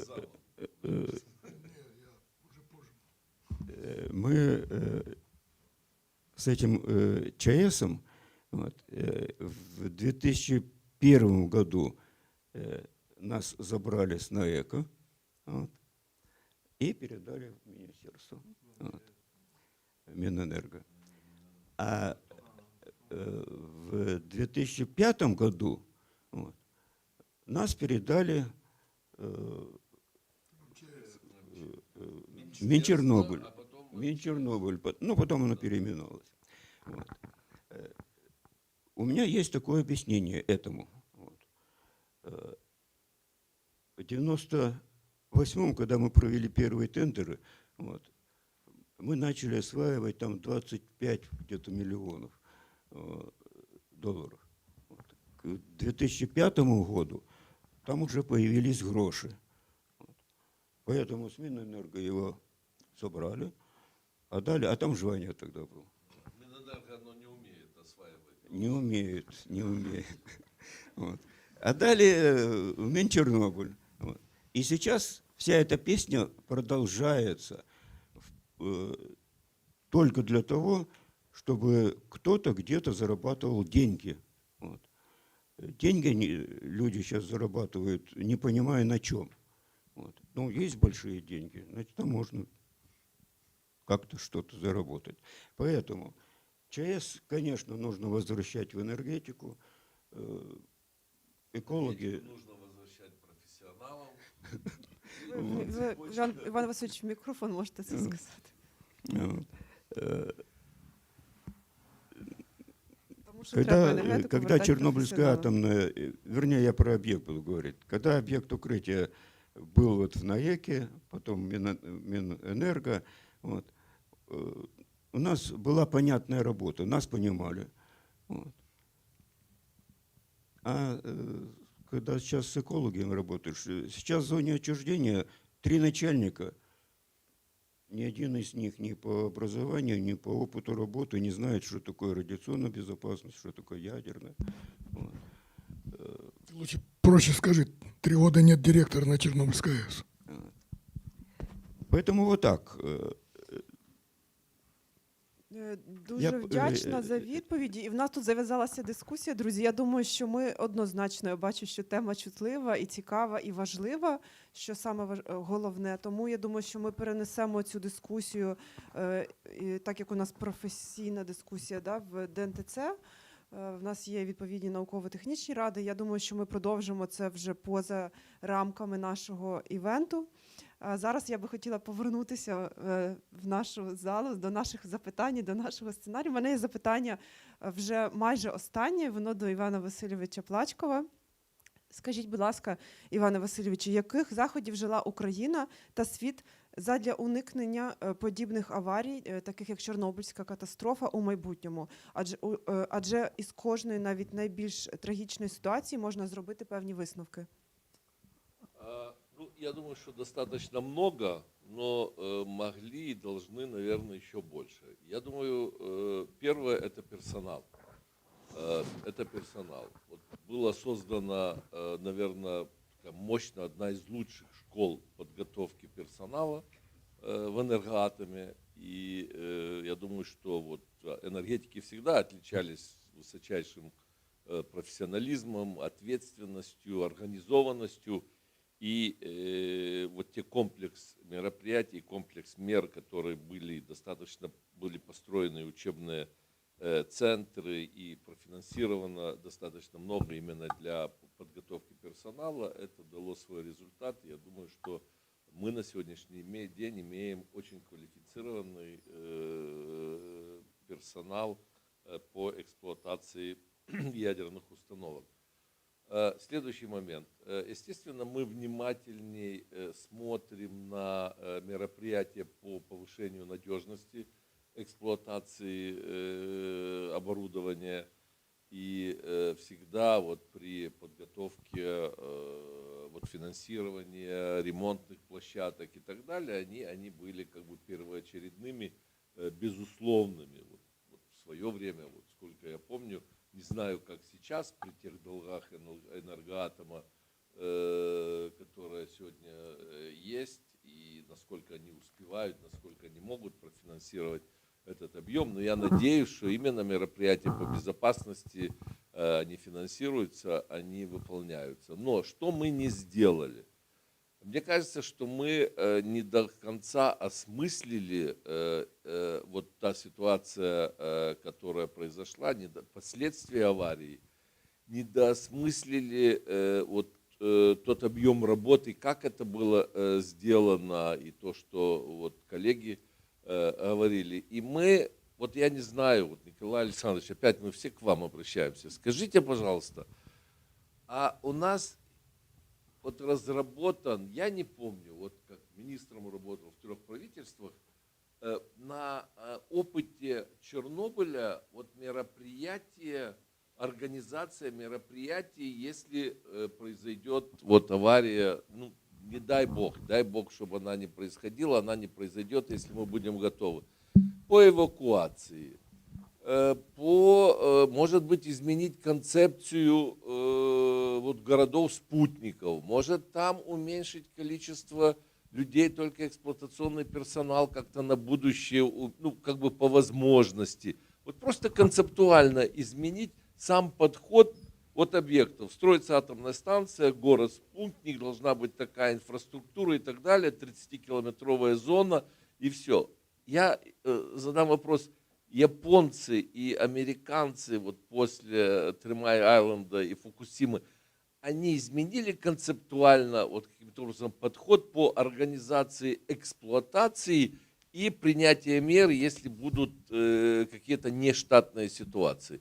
Насколько я знаю, у нас мы не вот персонал, и больше я не знаю, чтобы мы что-то меняли. Мы занимались зоной, мы занимались конфайнментом, мы занимались объектом там укрытия и так далее и тому подобное. Ну, ты задал комплекс вопросов, на которые отвечать можно сутки, а можно за 5 минут, не знаю. А можна за одну хвилину? Да, тяжело. Да, ну да, нормально. Значит, первая аварийная готовность.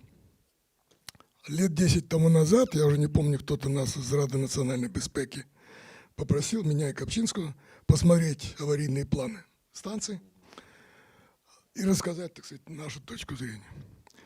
Аварийный план Чернобыльской АЭС 1986 года, он был, может, 20, может, 30 страниц.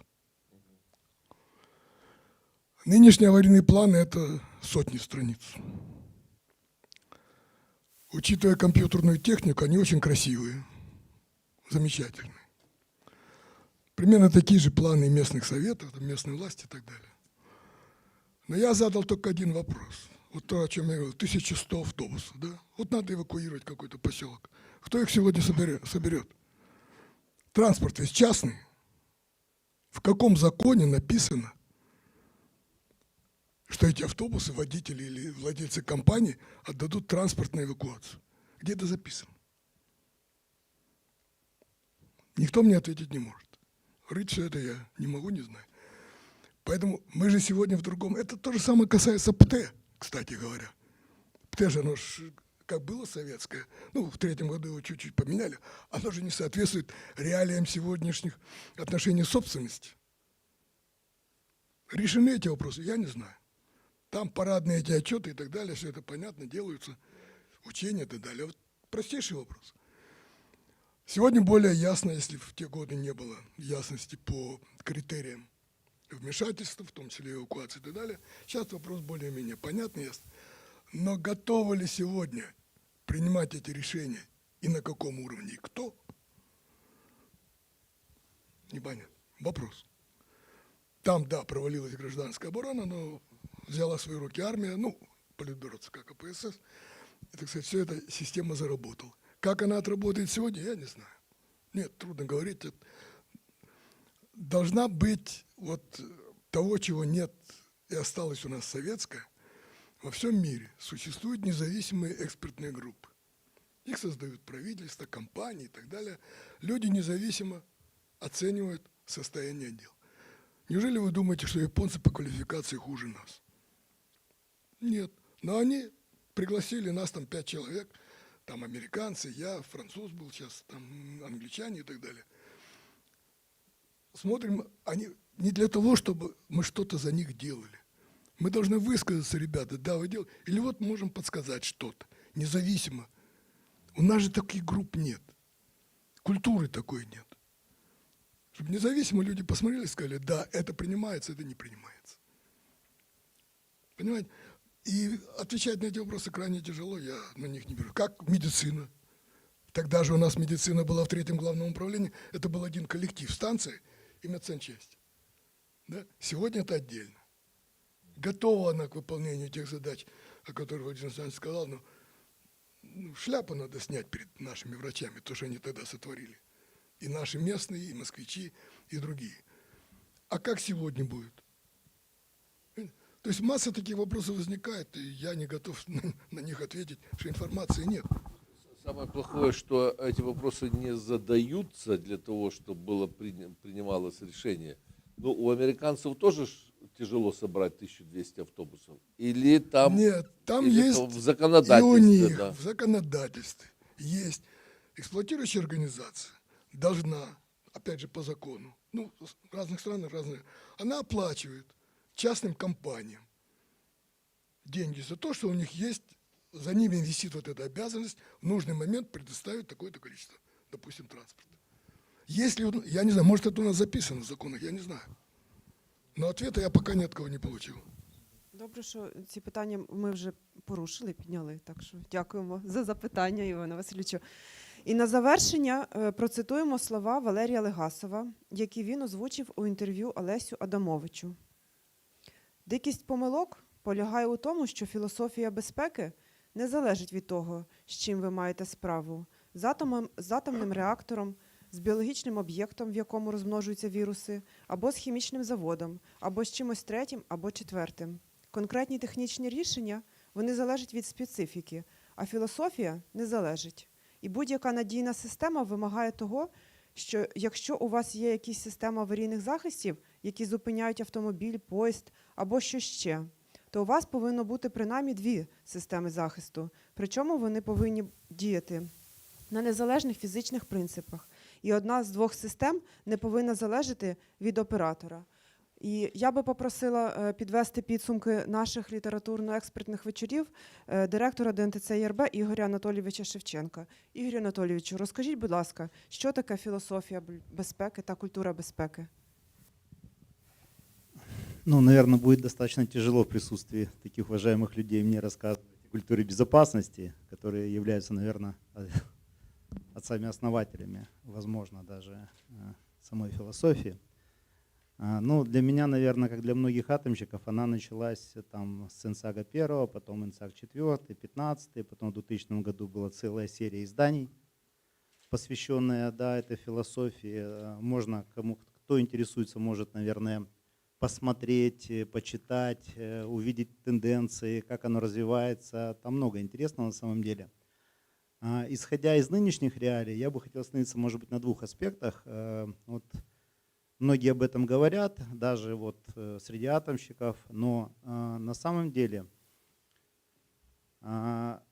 все дискуссии почему-то идут только вокруг культуры безопасности, которая касается эксплуатационной безопасности. Да? Мы говорим только применимая культура безопасности – это эксплуатация. Но на самом деле это не так, ну совсем не так. Да? То есть МАГАТЭ в это понятие вкладывает гораздо более широкий спектр своих рекомендаций, своей философии. И культура безопасности, она должна быть красной нитью на всех жизненных этапах ядерной установки, начиная с проектирования, строительства, эксплуатации, снятия с эксплуатации. Мало того, хочу добавить, что эта же философия должна быть красной линией у регулирующего органа. Дальше можно пойти. Решения правительства, законодательные акты должны тоже быть ориентированы на учитывать, да, иметь под собой культуру безопасности. Это то, что, к сожалению, очень редко обсуждается, и в нынешнем мире вот оно как-то забывается, да, что вот меня наводит сейчас на грустные мысли. Вторая тоже как бы такой аспект, который мы почему-то забываем, или, может быть, не все знают, это у культуры безопасности существует стадии развития на самом деле. То есть первый всем понятный уровень для атомщиков – это именно уровень, безусловно, выполнения норм, правил и стандартов. Как по мне, он самый простой для понимания всех. Да, вот есть стандарт, который разработал регулятор, его надо выполнить. Выполнил, у меня все хорошо с культурой безопасности. На самом деле есть вторая стадия, она более такая интересная, это цель. Да? Цель – это достижение наибольшего, наивысшего уровня безопасности. Это уже более философское понятие, на которое все-таки ну, просто должны ориентироваться руководители не только эксплуатирующие организации, но и регулирующие органы. Руководители там же организации технической поддержки, руководители, ну не знаю, фирм-поставщиков оборудования и все остальные, которые проектных институтов.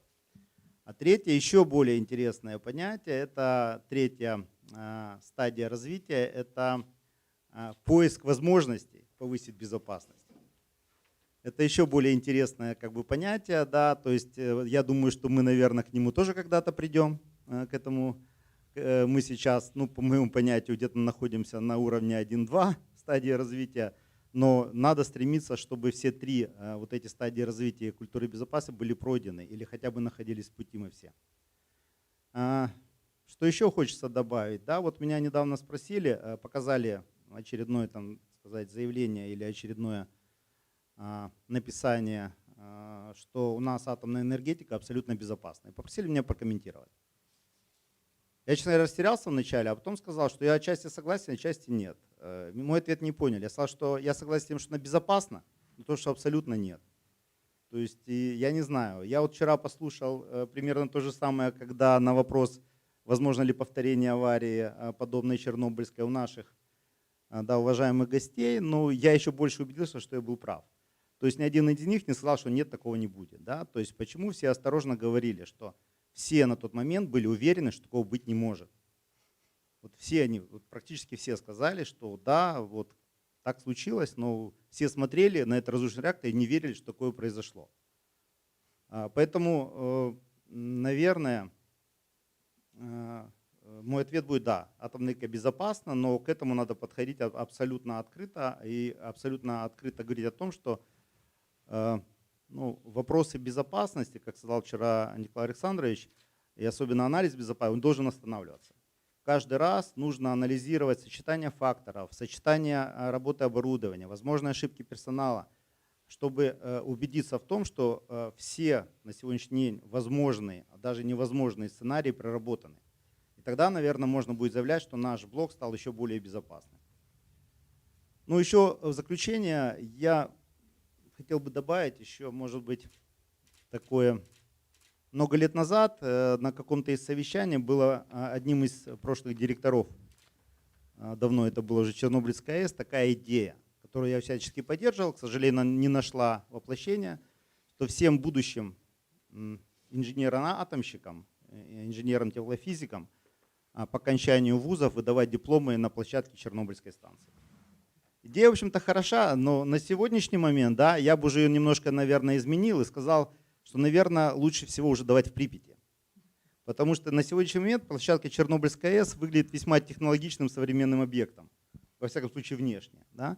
То есть поэтому я думаю, что такая бы идея, наверное, бы послужила бы в будущем хорошим стимулом думать о будущем атомщикам. Поэтому у меня все, и спасибо нашим гостям, пока есть возможность, за то, що вони согласились поучаствовать в нашій встречі. Спасибо. Дякую, Ігорю Анатолійовичу. В нас лишилося 30 хвилин ефіру, і в нас 23 запитання. 30 і 23 запитання. Я би хотіла максимально встигнути на них надати відповідь нашим глядачам, які дивляться на нас онлайн. І тому я буду намагатися швидко читати і попрошу шановних гостей відповідати максимально швидко, стисло і коротко. Тож перше запитання до Володимира Олександровича Печериці. Яку першу медичну допомогу надавали постраждалим із променевою хворобою? Чи були ви готові до лікування таких тяжких симптомів? Мы должны понимать, что специфического лечения данного заболевания, что вот таким только препаратом можно лечить, не существует и до сегодняшнего дня. Все направлено лечение на дезинтоксикацию организма, потому что там освобождаются под действием радиации свободные радикалы, так называемые. Поэтому основным методом лечения это является капельное введение физраствора, глюкозы и все. Там, где есть термические изменения какие-то на коже, которые не связаны с радиационным поражением, а чисто с воздействием температуры, там хирургическое вмешательство, обычные методы лечения ожоговой болезни. Дякую і дуже стисло. Скажіть, будь ласка, напевно, також до вас запитання. Яку дозу отримали мешканці Прип'яті, якщо вам відомо? Думаю, що так. Ну, этот вопрос я не могу ответить, какую дозу. Понимаете, когда проводились эти всевозможные расчеты, то они ж общими для всех жителей города Припяти их не было. И, наверное, не должно быть. Все зависит от места, где жили. Кто-то жил на Спортивной и там находился с момента аварии и до момента эвакуации. А кто-то находился, допустим, вот в профилактории, который рядом с медсанчастью. Там совсем другие. Кто-то был дома все время, кто-то ходил, гулял по территории города. Поэтому сказать это все очень сложно. Дякую. Микола Олександрович, не хочете також з приводу дози, тому що по мешканцям Нет, можливо... я ответить на этот вопрос точных цифр нет. Но, во-первых, не помню, какие-то усредненные были. Расчеты давались. Но Владимир Александрович абсолютно четко сказал. Определить невозможно. Оператор, который пришел с ночной смены еще сам своими ногами домой вернулся, он же тоже житель Припяти. Как можно эти вещи определить? Да. Или кто-то ловил рыбу в водоотводящем канале. Он тоже житель Припяти. А кто-то правильно просидел дома, сам сообразил, что никуда не надо выходить, сел в автобус, уехал, и не на Полесское поехал, а поехал в эшелоне, который пошел на Киев по чистой трассе. Совершенно разные вещи. Дякую. Наступне запитання не адресовано конкретно комусь із спікерів, тому я зачитаю, і хто буде готовий, попрошу відповісти. Хто виконував завдання по евакуації населення міста Прип'ять? Військовослужбовці чи міліція? Один міліціонер на один автобус. Микола Олександрович, ви готові? Я не скажу, потому что я не сидел в автобусе, не был в это время в городе. Кто конкретно? За рулем сидел водитель. Это совершенно То есть точно. в большей степени милиция. Потому что Не, я- сопровождала, сам обеспечила посадку, контроль, обеспечила Министерство Милиция. внутренних дел. Это совершенно четко. Дякую. Наступне запитання. Російською мовою читаю, не буду перекладати. По словам Чечерова, машинный зал закрыли только в 1988 году. Правда ли это? Что значит закрыли? Нет, машины, турбины, цех турбины, машинный зал, как угодно. Все было закрыто также в 1986 году. К сожалению, там у нас был, я уже не помню какой год, обвал части конструкции. Да, это уже лет 5 или 6 тому назад. То есть тогда же в 1986 году все это было сделано. А можно вопрос вот вам? Скажите, пожалуйста, короткий. Вот был такой доктор Гейл. Помните, приехал американец, он там занимался. Он конструктивно что-то помогал, или это было для него как лаборатория и так далее? Это, в принципе, понимаете, как выезд специалиста на место происшествия с тем, чтобы своими глазами посмотреть, а подсказать, это уже потом. И японские медики, специалисты, уже когда закончился процесс, когда уже люди были расселены, когда был наш центр создан. Он приехал, это чисто как бы Это- как в лабораторию такую. Да, такую да, да. сгонял. Потому что было странно, он один, доктор Гейл, приехал, больше не приехал по инициативе. Изучать Да, на спасибо. местности. Наступне запитання знову до Володимира Олександровича. Уместно ли сравнивать лечение пострадавших в 6-й клинике и у профессора Кинзельского? Или у пострадавших, отправленных в 6-ю клинику, полученные дозы были в разы больше? Не понял. Уместно ли сравнивать лечение пострадавших в 6-й клинике и у профессора Кинзельского? Или у пострадавших, отправленных в 6-ю клинику, полученные дозы были в разы больше? Ну, естественно, 6-я клиника была ведущей клиникой, и она остается до сегодняшнего дня по лечению радиационного поражения. она существовала давно. Она занималась лечением и заболевших или пострадавших с научных лабораторий, где использовались источники еще задолго до Чернобыля. У них был огромный опыт накоплен. Они занимались и подводниками, которые служили. То есть не непосредственно в них, но они принимали участие вместе с службой санитарной военно-морского флота. А говорить о том, подходы, да подходы везде одинаковые. Что в 6-й, что в другой какой-то клинике, что за рубежом. Единственное, может быть, различие в подходе к лечению – это в той или иной методике. В частности, какие-то компоненты растворов, которые применяются для введения внутрь организма и так далее. Какая-то рецептура особенная. А принцип один и тот же. Идет разрушение клеток организма за счет облучения. И поэтому на тот момент, да и сейчас, восстановить их после радиационного поражения практически невозможно. Поэтому нельзя сказать. А насчет дозы, да, там были большие дозы у ребят, которые и у пожарных, и в последующем были большие. Поэтому там и количество летальних случаїв большое. Дякую. Наступне запитання. Чи справді та променева стела в лапках над руїнами потім привабила багатьох птахів, які кружляли і гинули біля неї? Я не знаю, хто може відповісти на це запитання. Променева стела над руїнами потім приваблювала, я так розумію, що мова йде про випромінювання над... Так, що воно... Ну, я вчера касался этого вопроса, этого фильма. Это ж, ну, извините, дебилизм. Падающие птицы. Есть понятие смерть под лучом. В радиационной, так сказать, гигиене, я не знаю, как правильно сказать. Вот человек, да, под лучом это порядка 2000 БР в час.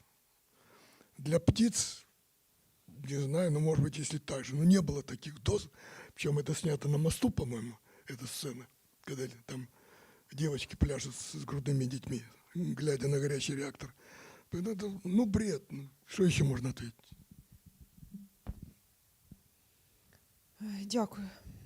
Запитання по ликвидации. В целом, если можно, выскажите свое мнение к Чечерову и его мнению по поводу ЛПА.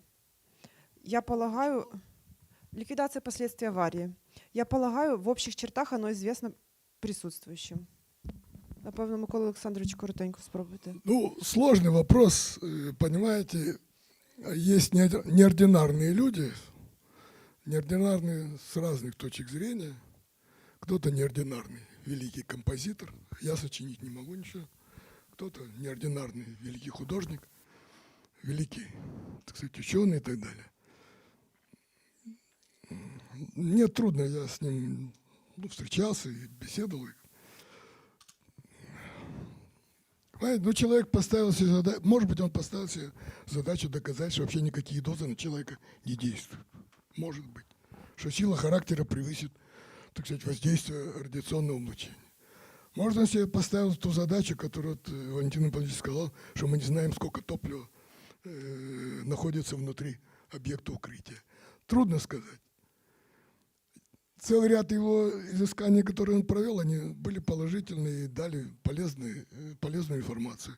Некоторые, ну, пустая трата времени и бешеные дозы. В конечном итоге он так и закончил, получив эти огромные дозы. Зачем? Мне трудно сказать. Я и думаю, никто оценки этого дать не может. Это решение человека. Дякую. Наступне запитання. Чому в Росії ще працюють реактори Чорнобильського типу РБМК? Хто хоче надати відповідь? Значит, сложный вопрос. Безусловно, после аварии огромный объем работы проделан. по этому типу реакторов реально повышена безопасность, достаточно серьезно. Мы никогда, я имею в виду бывший Советский Союз, не изменим свою точку зрения, то, что было, то, что происходило. Россия приняла решение. Это так записано во всех международных документах. Несет ответственность за безопасность страны. Страна, она приняла это решение, она продолжает эксплуатировать эти реакторы. Остановлены сейчас уже 2 блока Ленинградской. Значит, сейчас, по-моему, на выходе первый Курский на останов. Но они просто дорабатывают те сроки, и постепенно будут все остановлены. Новых реакторов такого типа нет. Это раз. Второе, безусловно, существует и экономическая проблема, составляющая 11 миллионов киловатт вывести в раз из эксплуатации. Достаточно сложно. Ну и плюс характер государства. Дякую. У нас дуже багато запитань, я дивлюся, до пана Печериці. Я спробую їх якось звести. Так, до одного чи до кількох. В одному із документальних фільмів про Чорнобиль показували підлітка, в якого було виявлено рак щитоподібної залози. При цьому цей підліток народився в 90-ті роки. Чи може це бути зв'язано з Чорнобилем, на вашу думку?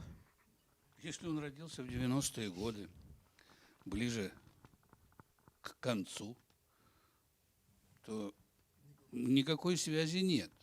Онкологическое заболевание, в том числе и щитовидной железы, нельзя обязательно связывать с радиационным влиянием.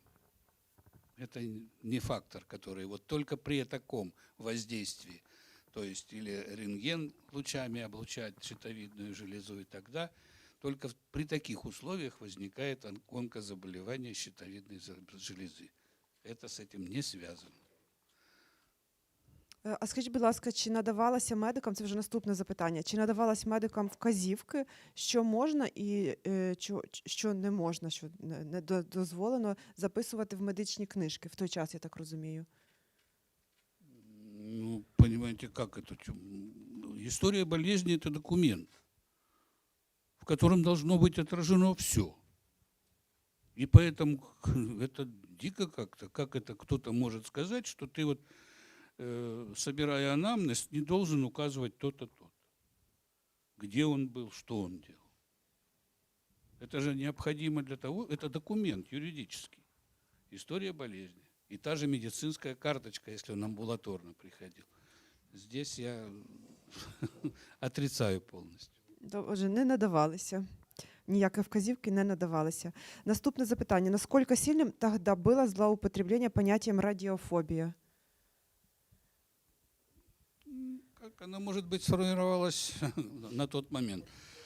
Уже ж, вы понимаете, как, осознав это все, человеку потребовалось определенное время.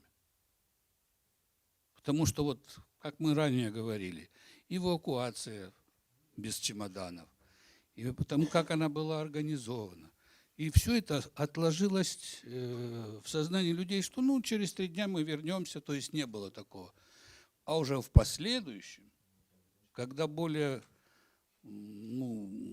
конкретная информация пошла для населения, когда стали обсуждаться эти вопросы уже в прессе, хотя они были довольно такие сжатые, это потом уже, после 90-х, там 95-й год, там уже пошли всякие научные и прочее, в том числе и то, что касается изменения психики.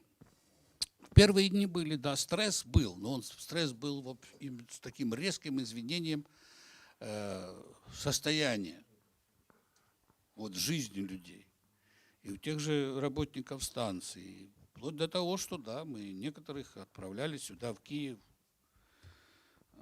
Больница Павлова здесь есть. Им там оказывали помощь. Были такие нервные срывы, которые требовали специальной помощи в специальных учреждениях. Но это как нельзя с фобией. Фобия, значит, это мы можем бояться воды. Мы можем бояться сейчас ковида, который... Вот бояться и все. С одной стороны, кто-то боится, у него фобия, а другой не боится, он ходит без масок, ходит по улице, ходит куда угодно, не соблюдает социальную дистанцию и так далее. Вот у него нет фобии, а у кого-то есть, он защищает себя и защищает других. Точно так же и там. Так, дякую. Також до вас ще питання, потім ми повернемося до Миколи Олександровича. Насколько распространенным была фальсификация, в смысле уменьшения доз сотрудников УС-605? УС-605, у них свои были приборы, своя служба дозиметрии. Вот, и поэтому говорить о какой-то фальсификации невозможно, тем более в такой серьезной организации, как Средмаш.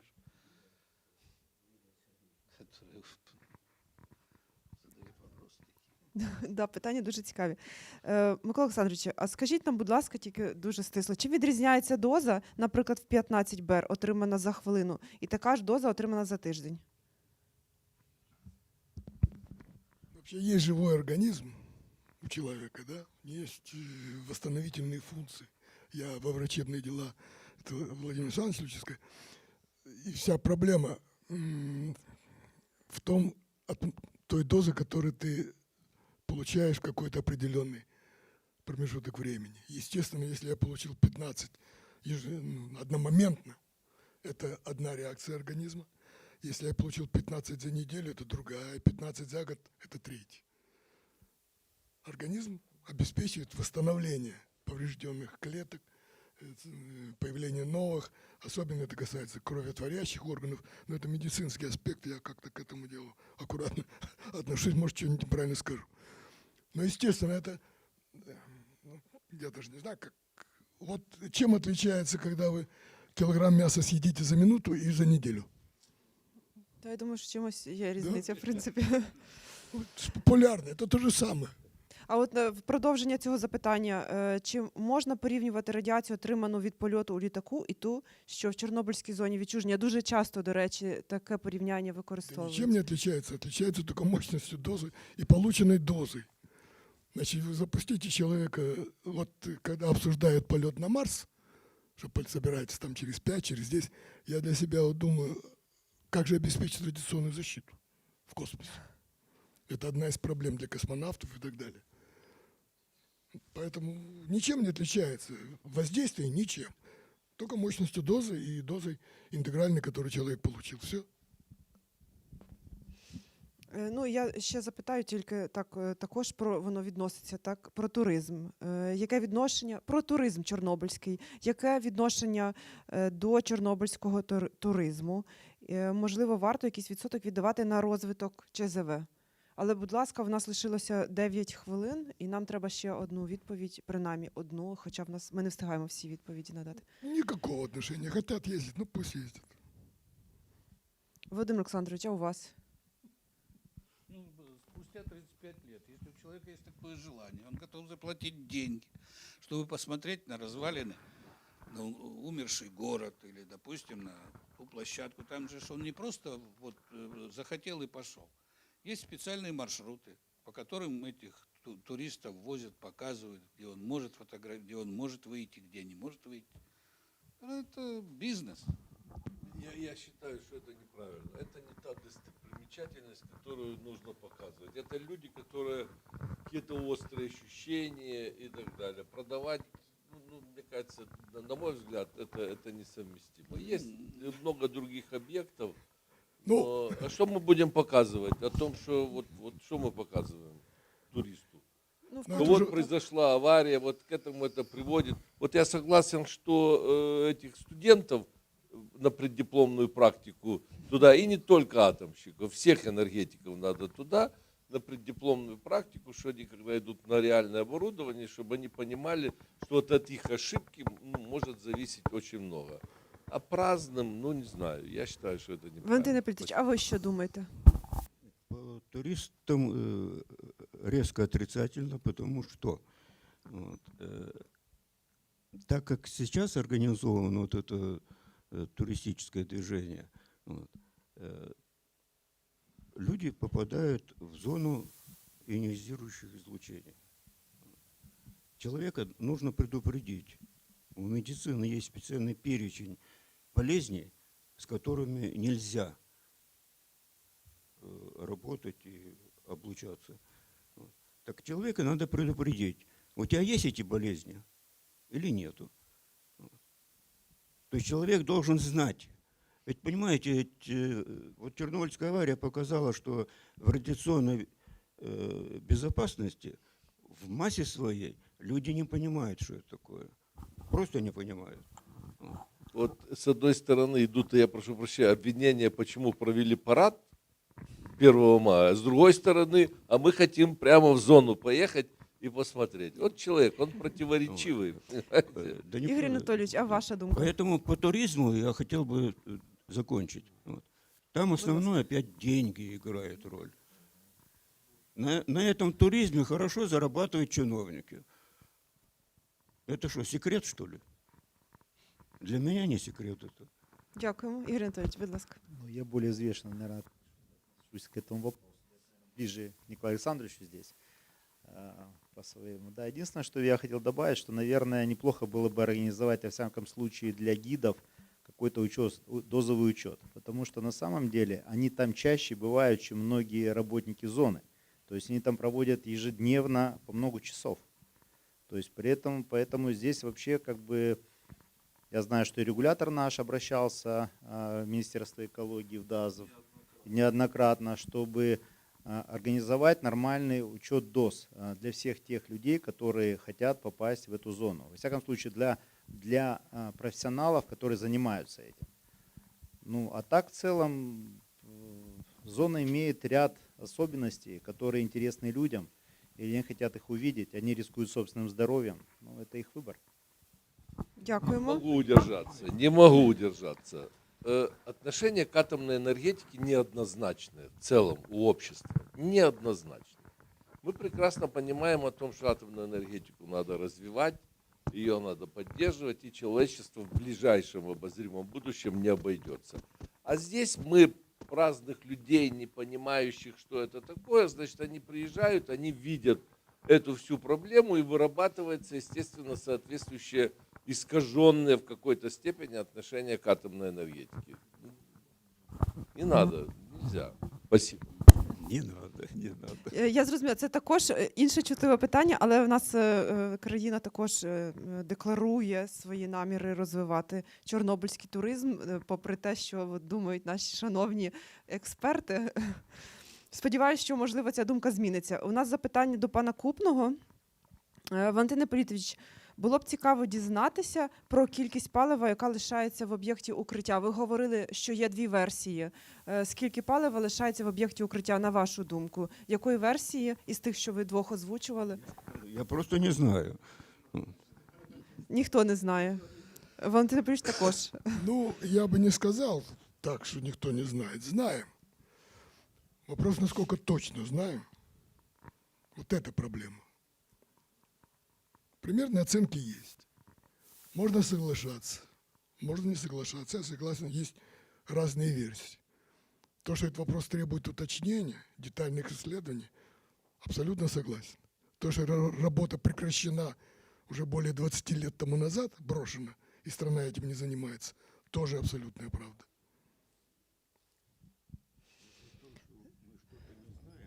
Это 50 тонн урана. Как угодно к нему относитесь. То есть мы не знаем, что там делается. Вот. И нечего про это бояться говорить. Надо заниматься этим. Да, совершенно верно. Ми Бояться підтримуємо. никто, по-моему, не боится, но есть реалии. Если брать по каждой сумме, у нас по каждой зоне, где есть топливо, то, что мы знаем, стоят знаки плюс-минус.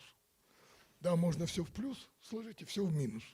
Поэтому вот в этой категории она и получается около 50 тонн. Ну, так тоже неправильно, все в плюс и все в минус. Но то, что этим надо заниматься, для этого существует коллектив, вот говорят, 3500 человек, получающие среднюю зарплату по энергетике или по атомной энергетике, не знаю. Зараз в Україні немає єдиного бачення розвитку ядерної енергетики. Ми підтримуємо те, що дісталося від Союзу. А що далі? Чи треба ядерна енергетика Україні? Це повноцінні блоки чи якісь нові напрацювання? Запитання до усіх. Но нету сегодня разного отношения. Это если мы говорим, я уже забыл, какой по счету, там вот первый был министр энергетики, который сказал, что нам нужно все зеленое. К 40-му или к 50-му. Как? Оржель. Ну, пародия на министра. Чем мы обсуждаем это? Ну, пародия на министра. Реально, на самом деле, так как сложился энергобаланс в стране, так как реально сегодня существует проблема с обеспечением энергоресурсами, я имею в виду газ, уголь, ветер, солнце, уран, невозможно, даже если мы хотим отказаться от атомной энергетики, невозможно от нее отказаться по темпам введения других мощностей. Ни к 30-му году, ни к 40-му, ни к 50-му. Есть реалии. Сколько будет?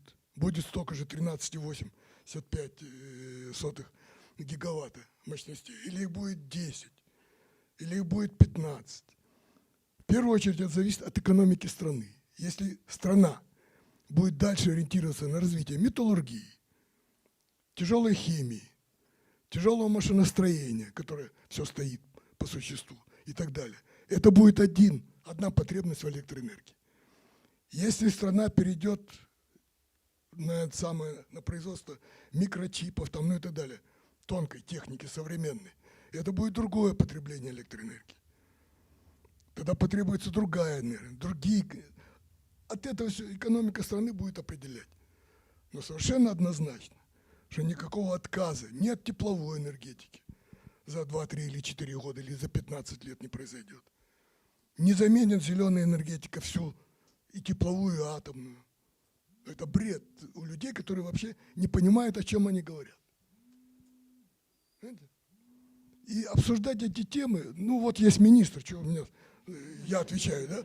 Вот реальный министр, человек, который был министром. Я занимался, был у него замом, занимался только атомной энергетикой. Вот пусть он расскажет, что можно сегодня противопоставить тому балансу, который сложился за десятилетия.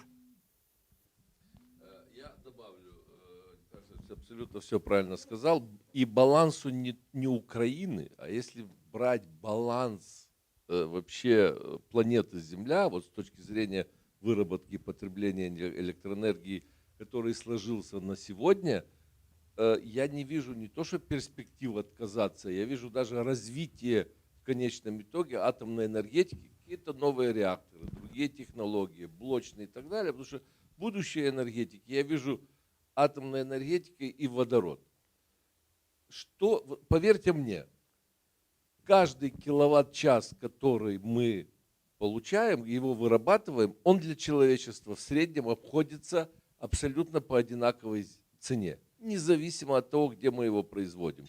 Это миф, дешевая электроэнергия солнечная, ветровая, там, угольная или гидро, это миф. Если все посчитать, себестоимость в среднем для человека одинаковая. И каждая страна вырабатывает, формирует свой баланс в зависимости от того, в какой ситуации, насколько обладает какими ресурсами. Если обладает угольными ресурсами, Польша 80% вырабатывается на угольных станциях. Франция нет ни угля, ни газа, ни нефти, значит, 80% вырабатывается на атомных станциях. В Швейцарии гидроресурсы, 50% гидроресурсы, 50% другие. Да, развивается возобновляемая энергетика, но я просто хочу сказать о том, что мы должны помнить, возобновляемая – это не альтернативная. Если мы строим 100 мегаватт солнечной или ветровой, мы должны построить еще 80 минимум рядом традиционной энергетики, которые должны стоять. Поэтому это такие модные, знаете, ну как вас сказать, такие модные течения. Но эта мода быстро проходит. В Германии сегодня при их концепции перехода на зеленую энергетику они ввели 1,5 года назад угольный блок и сейчас строят 4 или 5 угольных блоков, а уголь покупают в Китае. Да, они не увеличивают добычу, потому что они поняли, без балансирующих мощностей они не обойдутся и так далее. Поэтому атомная энергетика, за ней будущее, это однозначно. Дякуємо. Я один маленький просто вопрос задам всем, и кто сидит там у телевизора или я не знаю где, у телефонов. Какой тип энергетики сегодня самый зеленый с точки зрения экономии выброса СО2? Друзі, пишіть у коментарях, будь ласка. В Ігор мире. Анатолійович, а можете нам також прокоментувати, будь ласка, відповідь на це запитання? Ну, тут, наверное, можно согласиться со всеми участниками, которые говорили до меня. Единственное, что я бы хотел, наверное, дополнить, что программа должна быть все-таки государственная. И кто-то должен проанализировать с учетом экономики, с учетом будущего государства, сколько и чего в стране предполагается построить. Да, и должен кто-то сказать, сколько у нас будет солнца, вернее, сколько мы видим солнца, ветра, и сколько видим атомных блоков. Почему? Потому что ну, все-таки вот возобновляемые источники, чтобы не говорили, их не остановить. Они будут развиваться, будут идти дальше. Без атомной тоже никуда не деться. Если мы видим свою страну не аграрной страной, а промышленной страной, такие мощности заменить пока что нечем. И в ближайшее время обозримо, наверное, не сможем их заменить. Единственное, там был вопрос хороший, наверное, какие технологии видите, там современные, малые или там модульные, или какие-то более большие технологии, я бы ответил по-другому. Я вижу, например, безопасные, более современные, более безопасные. Это можно открыто говорить. Какие они будут, малые, большие, это должна сказать экономика. Что выгодно. Но они должны быть безопасными. Дякую дуже. І останнє запитання до Миколи Олександровича. Микола Олександровичу, воно в нас від учора. Я обіцяла, що ми його сьогодні задамо, тому я його озвучую. Що необхідно робити з об'єктом укриття в наступні 5-50 років? Якою ви бачите цю споруду після виведення НБК з експлуатації? Я не очень хорошо понимаю вопрос. Ну, во-первых, все это уже обсудили.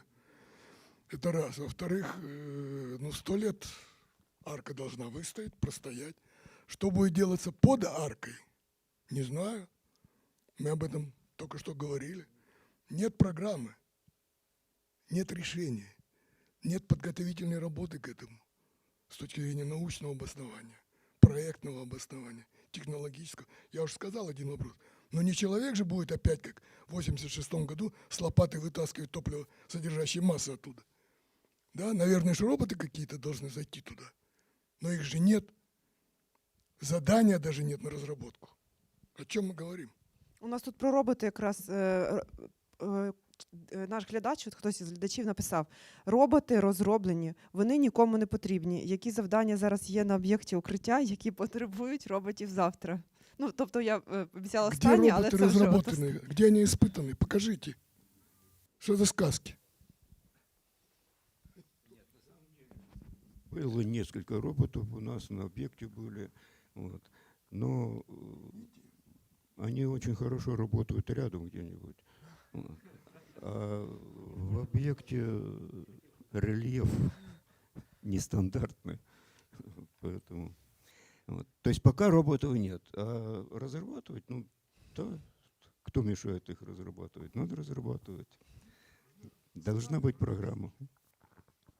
Можно я добавлю? Дякую, Я, Валентин наверное, видел этих роботов пару раз в своей жизни. Я вот вам скажу, что они достаточно старые. Я думаю, они примерно того же возраста, как и авария, во-первых. А во-вторых, их, скажем так, работоспособность и их радиус действия определяется длиной шнура, электрического шнура, на который они запитаны. Это я не шучу, абсолютная правда, они все на шнурах.